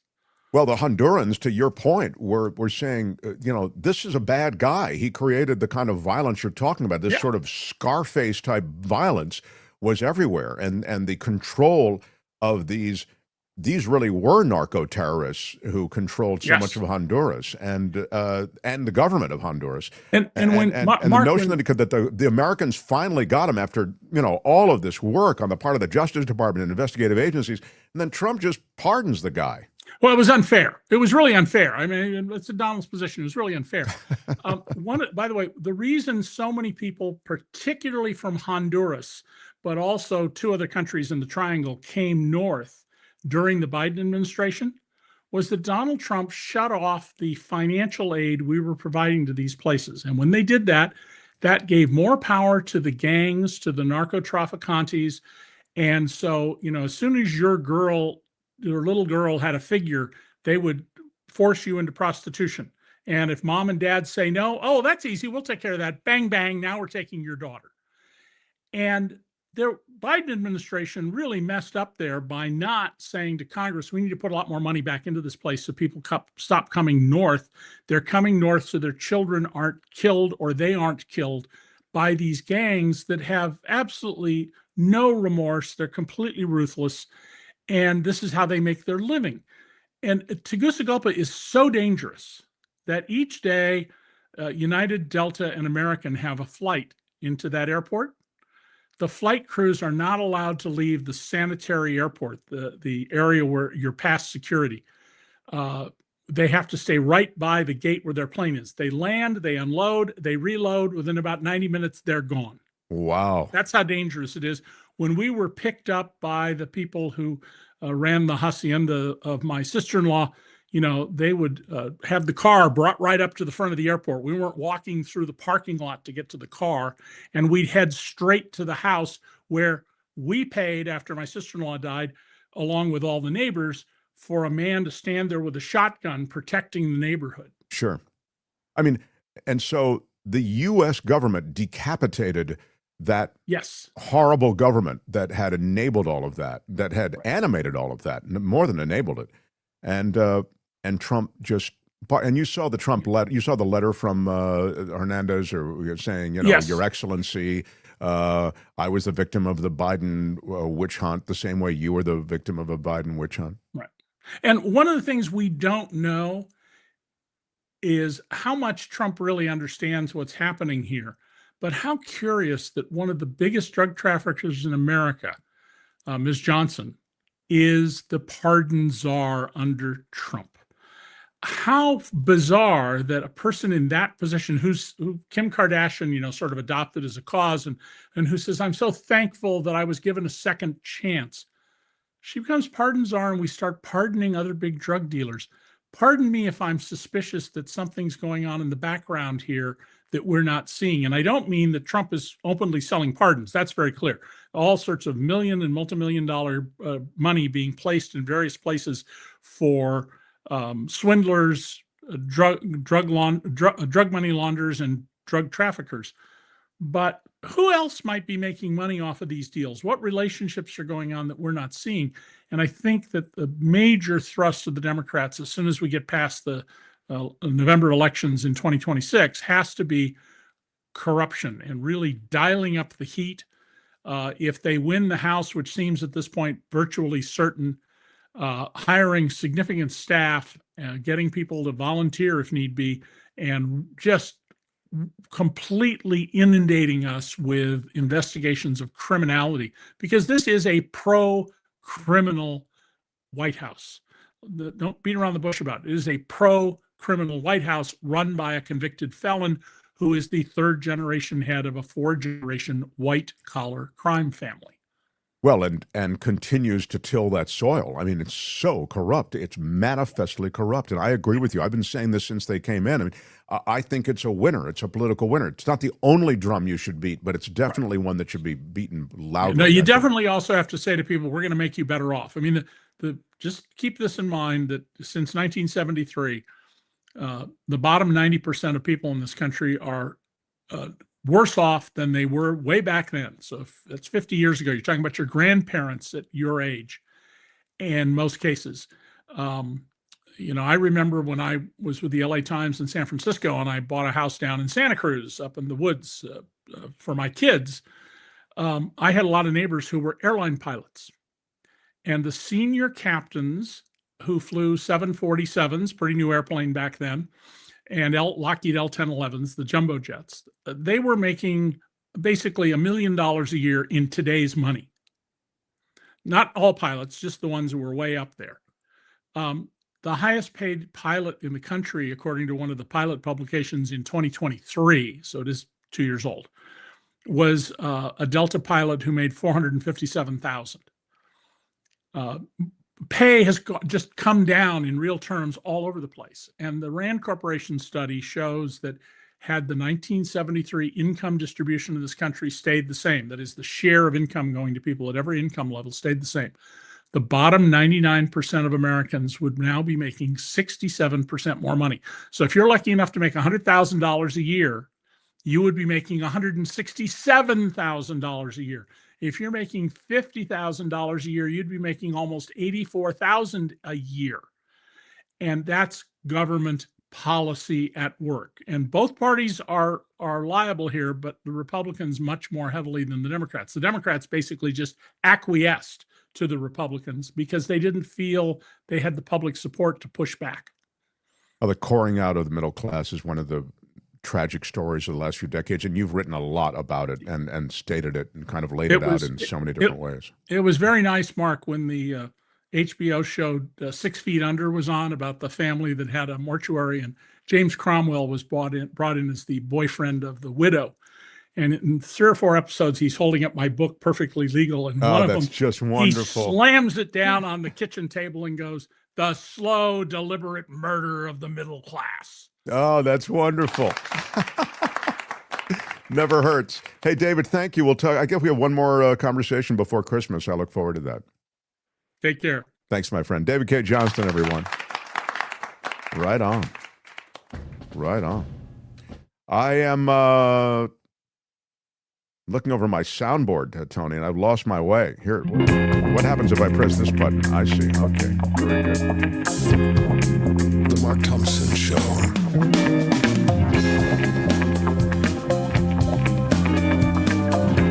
Hey, which one of you is Mark Thompson?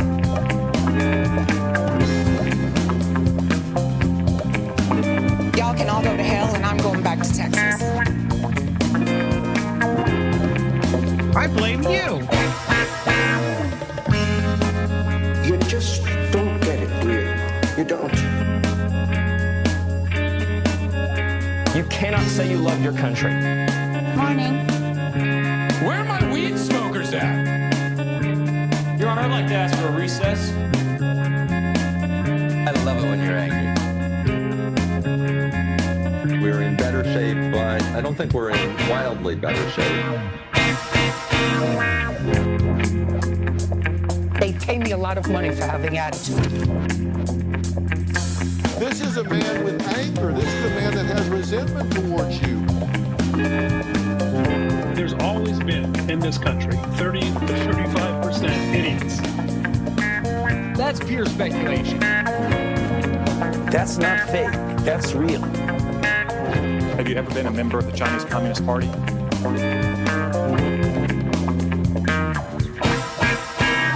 Why are you yelling? I was just looking through the emails. And I've received a lot of positive letters. I will tell you, if you're trying to reach the show, there's an easy way to do it. It's the Mark Thompson Show. You have to write the in there. That's just good. I don't know why, but that is the way it works. The Mark Thompson Show at gmail.com. And the reason I was looking at it is I remembered, as I said goodbye to David Cay Johnston, that one of you, Andrew, who is watching from Great Britain, come on, how about it? And there's no greater Britain than Great Britain. Am I right, people? Yes. And that's why they call it Great Britain, because it's great.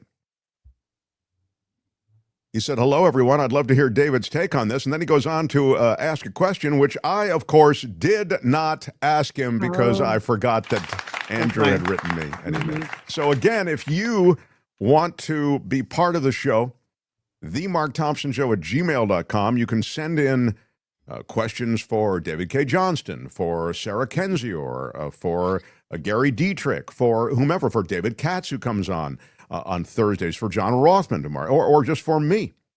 And I will forget that you wrote in, and I will, yes, never ask the question. But the point is, you'll feel as though we have a legitimate back and forth. So the MarkThompsonShow@gmail.com is our address. The other thing I want to ask you is if you could smash the like button like a boss, smash it with your iron rod. Do it like you care. Do it like you care. And subscribe and hit the notification bell. We have a special couple of videos that are dropping this weekend. You'll get a notification amidst fresh content, and you'll get a notification when they drop. Otherwise, we kind of leave you alone, so don't worry about that. Where you just hit the little bell icon, right? Yes, the little bell icon. And every time you hit the little bell icon, you An ensure... angel gets its wings? No? No, you ensure happiness for yourself and your family. What? Oh, yeah, that's true. Who is having that conversation? I'm telling you that it happens. Also, I just want to mention that Coachella Valley Coffee... it's so delicious. This is the holiday blend. They have a special holiday blend that I love. It is from CoachellaValleyCoffee.com, all organic and ethically sourced from women-owned farms. They seed with finances all of these different farms across the world, run by women, and the coffee they get is great. They show them how to curate the land, the growing of this coffee. This is all fresh crop. None of these discounted beans that have been lying around for months. And they have a holiday gift set, and you can get 10% off everything. The holiday gift set, their tea, their spices. You know how crazy we are for everything on this site. We've road tested it all, tasted everything. It's delicious. You must try it, and you as well will be a believer. CoachellaValleyCoffee.com. But anyway, 10% off everything. Mark T at checkout gets it done. Mark T at checkout. And you will be happy. CoachellaValleyCoffee.com. So, The Mark Thompson Show. This guy's back from Japan. He is someone who joins us on Tuesdays, been with us since the very beginning, started on the radio with us, came over to YouTube, and now we're on Spotify and iHeartRadio and all these other places. And he focuses on technology and consumer technology, all sorts of, he wrote about technology for USA Today for years. He's Jefferson Graham. Hi, Jeff. Hi. Good to see you. You just got back from Japan, right? Yes, I did yesterday. Now they are, Yeah. would you say they're ahead of us technologically in terms of consumer access to technology, or where are they? Rate them in terms of the culture technologically that you came up against there in Japan. They're pretty good, not in every way, shape, or form. But let me tell you about the robots, and let me tell you about ordering food. Wait a minute. I'll drive the conversation here. I'm asking you to compare their society to our society technologically based on what you were exposed to. Well, yeah, sure. Girl, you sure. just woo. So they're a little ahead of us or not? I'd say a little ahead of us, not a lot ahead of us. Okay, not a lot. Now, please tell me about what you were exposed to. Because I saw the robot delivery. Yeah, okay. iPads instead of menus at every restaurant that I went to. And on the iPad, you would click through and select what you're going to get. And now, one thing they don't do a lot of in Japan is speak a lot of English. And very rare to hear anybody, and it's very what do they speak? They speak Japanese. Yeah. And how dare they? I mean, it's just what? Yeah, I mean, really. If you say, "Do you speak English?" They go, It's always a little. And so speaking of technology, the Google and the Apple Translate apps are saviors. Sure. Okay.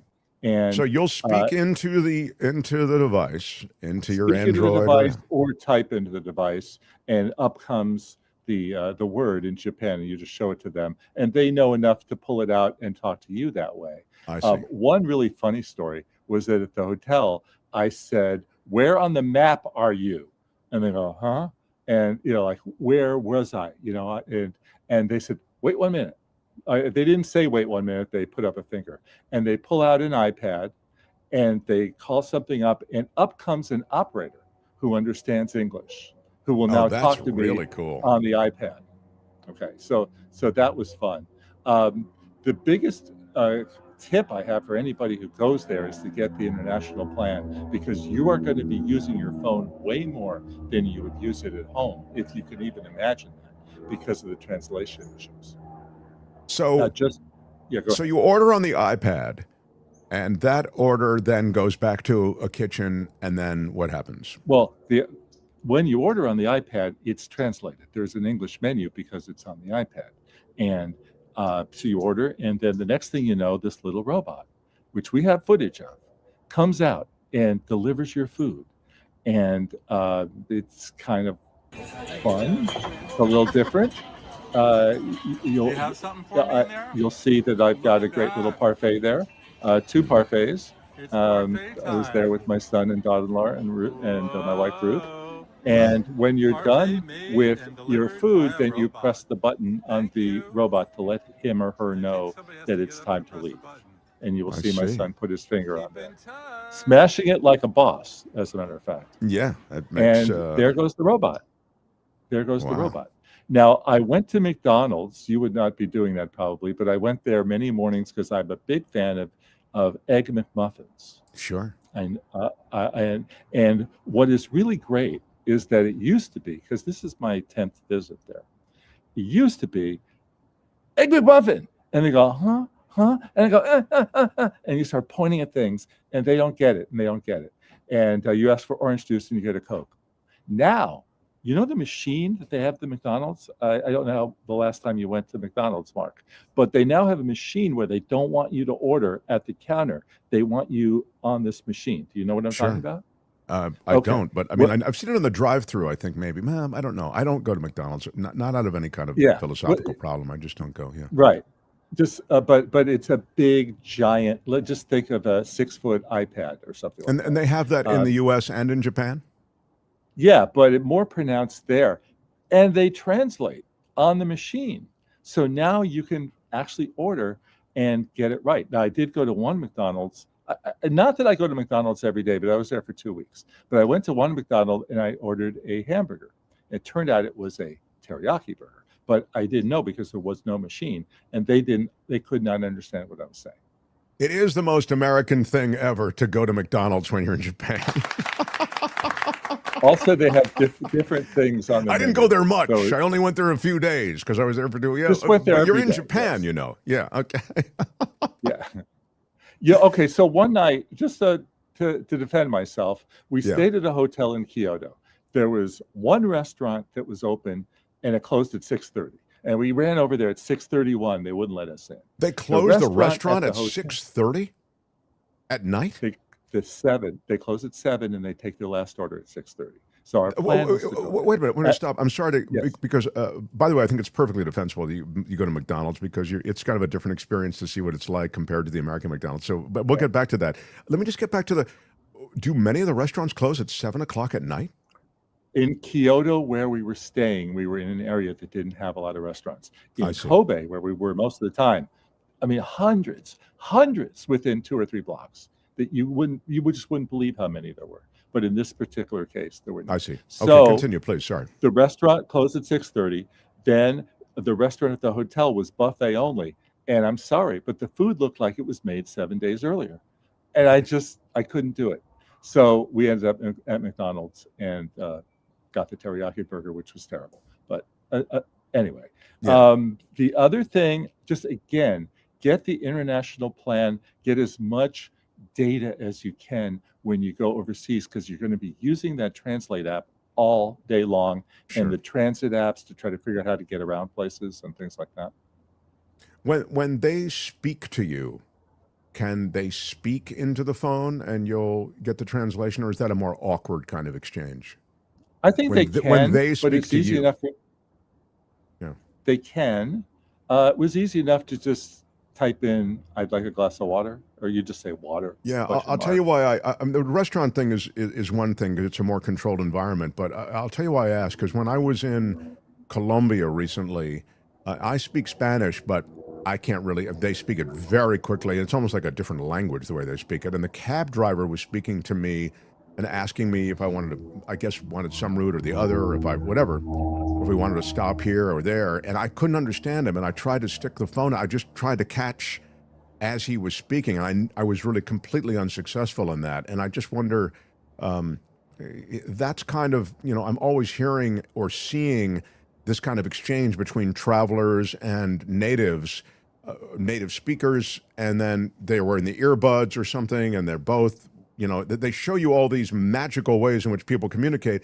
But there I was in this cab, and I just couldn't, with a translation app that was just completely insufficient for the situation I was in. Yeah. By the way, I was in Scotland a few years ago, and they spoke to me in English, and I didn't understand what they were saying. So.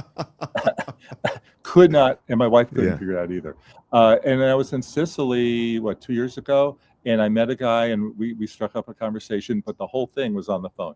It was he talked into his, I talked into mine, and we just, exchanged phones back and forth. Well, Rick's actually has the real workaround for this. If they didn't understand you, did they just yell louder as if you didn't hear what they said? Yeah, no, that's what we do, isn't it? I always feel like that's the American thing. Yeah, they did not. They did not speak louder. Yeah. And Richard is a Scottish lord, just so you know. We do have a Scottish lord watching. So, and we don't understand him much of the time either. Richard is It was Glasgow that it was hard to understand. Edinburgh was fine. Did you go to McDonald's in Glasgow, or not so much back then? Yes. You know why? Yeah, that was an older trip, but you could always get Wi-Fi at McDonald's.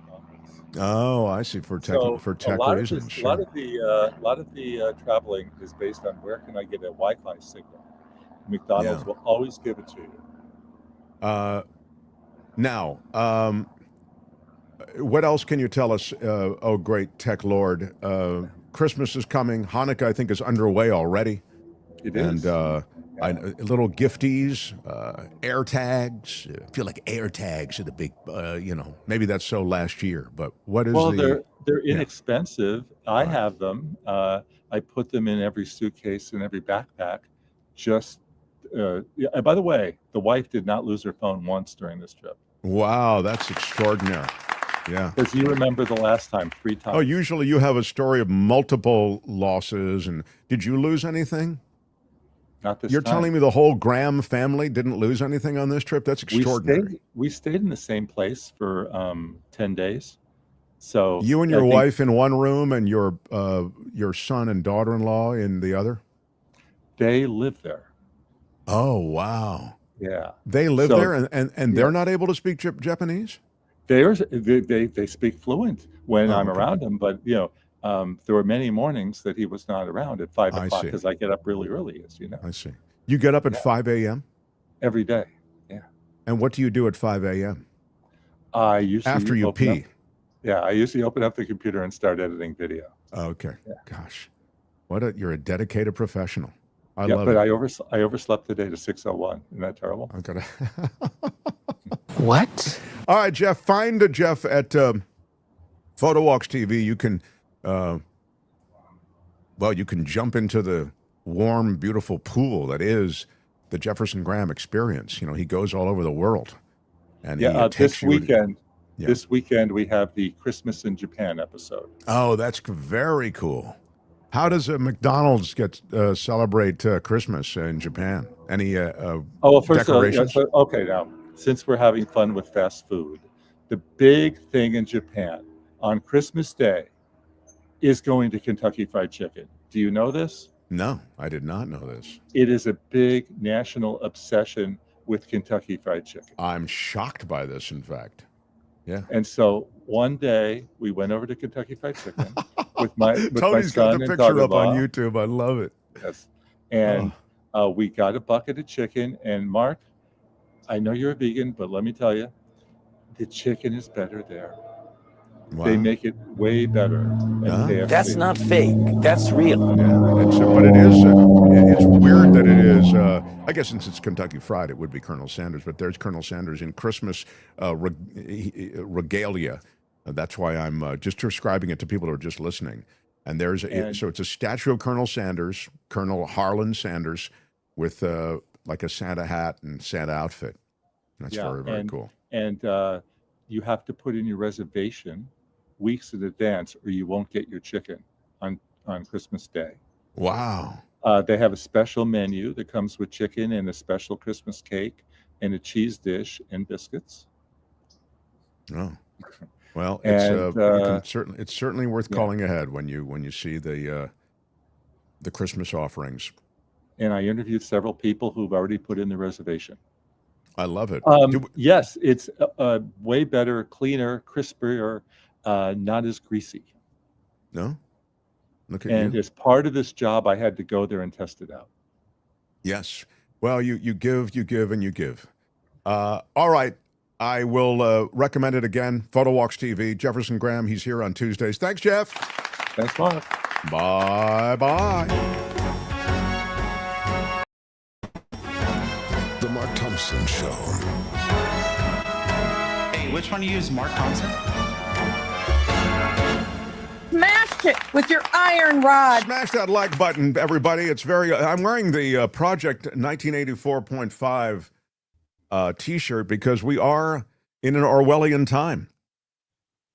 I didn't even touch on the fact that the unemployment numbers are up. Well, we don't really know how the economy's doing, do we, Kim? Because they have taken away all of the statistical press releases and the statistical governmental evaluations of how the economy's doing. It's They've whatever taken those numbers they yeah. want it to be. Yeah, we don't trust And the so numbers that anymore. is truly Orwellian. Yeah. Don't tell me how the economy is. Let me, the government, tell you how the economy is because you don't have any information anymore since I've cut off all the information. That's true. Where we are. So is the guy living in an airport runway? I know. No. I was like 3 or 4 planes come. I wonder is he in the path of the airport or what? Yeah, he must be. I don't know where he lives. He lives at some super secure location. A lair where But he it keeps does all his appear tech that gadgets. it does appear that he had some kind of airport runway pathway over him. So that's that. I did want to quickly, as I tend to, check in with Kim to see if there's any kind of news that you want to touch on before we sign off. This is a good for yeah. Okay, go ahead. I do. I have just a couple of things that I want to make sure you know as you check out of the Mark Thompson Show. Yeah. First of all, I had it on the screen earlier, but Pete Hegseth is saying the Pentagon will not be making that video public. You know, the one where we blew up a boat with two Sure, people the hanging double off tap the side. strike that were Trump said I want to. Yeah, it's all. We don't of need to course see not. that. Apparently, we're not making Yeah. that public. No. Yeah. Meanwhile, you mentioned earlier that interview with White House Chief of Staff Susie Wiles. She says the real goal of these boat strikes is to take down Venezuelan President Nicolas Maduro to get him out of office. Right. She said Trump wants to keep on blowing boats up until President Maduro cries uncle. So, Well, also President we're going Trump to get Maduro out one Yeah. boat strike at a time. Is that what they're saying? That's what they're saying. Yeah. Trump is going to be giving a primetime address tomorrow. So we have that to look forward to. He went on Truth Social saying that he'll be speaking at 9 p.m. Eastern tomorrow from the White House. He says regarding what this is about, only that it's been a great year for our country and in caps, the best is yet to come. Wow. Will it be a speech about how great his first year in office has been? Yeah. How does the internet work? Well, I think They are kissing my ass. Yeah, I'm sure he'll review the ass kissing that's been going on, and I'm sure I've never seen anything like it. Yeah. I consider. So what this time big is that? I news. want to set that. Tony, That's Tony, 9 will you help p.m. us set Eastern. the clock? Yeah. So 9 the Trump Eastern. clock. Was that 6 Pacific? 9 6 Eastern? Pacific. Yeah. All right, we'll be on The that. California National Guard troops are now out of Los Angeles. There were dozens of remaining troops that appear to have left on Sunday before an appellate court issued a deadline to leave the city by Monday at noon. So they are out. Yeah. And lastly, I would like to mention that Instagram is making the jump from your phone to your TV. They are launching Instagram for TV today, letting users watch the reels. You know, if you click on the reels, you know, you can go from reel to reel. Now you can do it on your big TV. Sure. As if you mean, you could have Chromecasted or, you know, shared your TV with your phone or whatever. Yeah, right. But right now, this is only available on Amazon Fire TV devices and only in the United States, but it's expected to expand into other markets next year. I've never seen anything like it. Well, I've seen a lot like it, actually. I mean, this is sort of, he's following the migration, the Instagram, Zuckerberg and, you know, the Meta family of YouTube to the big screen in a way, I think. So you've YouTube Shorts and Instagram Shorts, and they've been Instagram Shorts now longer. I don't know. Tony's our tech guy on that sort of thing. And, you know. I'm just worried this is going to start a trend of vertical TVs. Right. No, you're right. Because look at all this blank space. Like, oh, no. I don't like they're that. going to do it. But that's wild. I thought you were going to mention the ACA subsidies that are going to expire. Well, I was going to, but then I didn't feel like we had enough time for me to do. No, you're right. We probably can't do it justice, but it's pretty big. I'll mention it. There's this healthcare bill being unveiled by GOP House leaders. Mike Johnson, Speaker of the House, says the Lower Healthcare Premiums for All Americans Act. So that's not as good as Affordable Care Act, is it? The Lower Healthcare Premiums for All Americans Act will provide reforms to the healthcare system by reducing premiums and expanding access for all Americans, not just those enrolled in the Affordable Care Act plans. It comes as Affordable Care Act subsidies are set to expire. So that's the latest with that. Well, what's really important there is the fact that the ACA subsidies are expiring. Okay, the proposal, which is full of bullshit, and even the titling of it is bullshit, is almost immaterial, because you have Johnson and GOP leaders with this Lower Healthcare Premiums for All Americans Act, which is a way to cobble together something to make it look like they worry about Americans and the costs of health care. But what's going to happen is the Obamacare tax credits are expiring. And as you say, December 31st, right? It's at the end of the year. And they, I believe, are going to, here you go, as Murphy Rowan writes, just heard that Johnson won't hold a vote on ACA subsidies before the holiday recess, so they expire 12/31. Premiums spike, millions lose coverage. This is the case. And so whatever the GOP proposal may be, it is likely no better than ACA.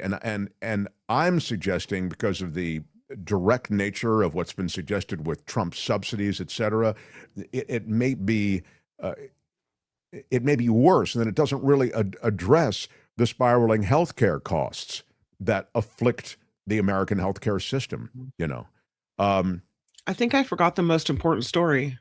Yeah. You know, last night the Powerball was up to 1.1 billion. And nobody won. Oh, nobody won. It shoots up to 1.25 billion now. So there you go. There were a couple $1 million tickets sold, but nobody took the big jackpot. So now I think the next drawing is on Wednesday. So you have some time to buy your tickets and dream of 1.25 billion. Although I think the cash payout's like 500 some odd, 575 million or something. I want to. I'll get tomorrow into more of what this Republican proposal is, but it doesn't even put together this proposal. The healthcare proposal doesn't even put together that which Trump had talked about, which was that, you know, you'll get Trump bucks, whatever he's calling it, Trump lucky health bucks, to pay for medical care. There will not even be that in this GOP proposal. This is it's unclear to me that it's anything but that it exists in name alone. You know, that's why I was saying that it's BS. You know, call it what you want, but it doesn't really do what many Americans had grown to expect and accept in Obamacare or ACA. In fact, to a person almost, those who decried Obamacare loved ACA. They didn't even realize. You've seen a jillion man on the streets where people say, I'm against Obamacare. And well, how do you feel about the Affordable Care Act? I'm all for it. You have seen that a million times. By now, it's almost hack. But it's true that it had been targeted by Trump since the very beginning. And what Americans have grown accustomed to, just to button this out, we can talk more about it tomorrow, is the fact that pre-existing conditions, which had always been accepted, that is to say, EXCEP, TED. Is that how you spell it? Or is that expected? It had always been laid to the side. They did not ever, insurance companies historically, allow you to claim anything that was associated with a pre-existing condition. It was the great way in which they got out of having to pay you so much money for afflictions of all sorts that you are dealing with. Well, Obamacare, one of the big things that ACA did and does is it forces insurance companies to accept, to understand and pay on pre-existing conditions. You no longer could X those out. So the subsidies associated with Obamacare, now Obamacare was flawed. I mean, the flaw with the ACA was that it was an insurance company grab, that you have these middlemen there. The insurance companies in America are part of healthcare in America, and they shouldn't be. Why do they exist there? Because we've built a system that includes them, and their lobbying power in Washington is such that they've been able to keep this oversized place at the table. So you can't reconstitute American healthcare without the U.S. healthcare insurance companies being part of it. And that's what the Obama people realized. And even as they did reconstitute healthcare in America, and they did craft a marketplace whereby you could go to different insurance companies and actually shop different plans, in a way, you shouldn't have to. You shouldn't have to go to any insurance company ever. There is no reason that insurance companies are part of the American healthcare plan except for their political heft in America and money. If you go elsewhere in the world, insurance companies aren't part of the healthcare system. But this is where we are. And so everybody will hate it, and then he'll say the real Trump care plan is coming in 2 weeks. Another Infrastructure Act says beware. Yeah, ain't it true? I mean, that does seem to be the Pinhead from Hellraiser, says Luis. Pinhead from the Hellraiser series is preparing special accommodations for Trump. Can't believe any of these a-holes still support this dude. Yeah, I think that's in relation to the Reiner comments, perhaps. Yeah. The Reiner comments were just incredibly tone deaf. Just heard that Johnson won't hold a vote. Yeah, I was just saying that from Murphy Rowan. Thank you for the $5 super chat. Thanks, everybody who, big shout out to everyone who gives us super chat, super stickers today. You'll laugh, you'll cry, you'll kiss your ass goodbye. MTS, says Richard Delamater. Yeah, with a $2 super chat. And Lucy, wow, thank you. A $20 super chat from Lucy McAllister, my favorite McAllister. Big shout out. Thumbs up to Mark Thompson Show and David Cay Johnston. Thank you, Lucy McAllister. Yes, Mark always replies to your emails except for when he doesn't, says Wes. How dare you say that? Thompson, party of four. Yes, I'm very busy. I have lunch reservations. I can't be responding. You and Jefferson need to be nicer to royalty.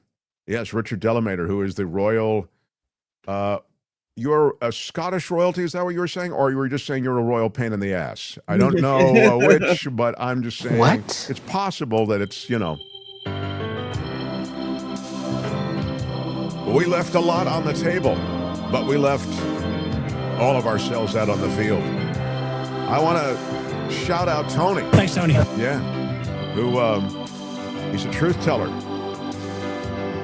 He helped us early on. A lot of different videos that we folded in. I also feel as though maybe I glossed over a lot of the Charlie Kirk criticism. You know what I mean? And I felt like Tony kind of brought me back a little to center on that. But I think it was decried, those who criticized Kirk, you know, ultimately. I was just mentioning Kirk because they went after anybody who criticized Kirk, and yet on Reiner you saw what Trump said. So I'm Shadow Stevens for the Mark Thompson Show. Bye-bye. Anyway, we did a lot on that. You can find it at the beginning Out of time. Bye-bye. of the show. And tomorrow, John Rothman joins. We're out of time. Bye-bye.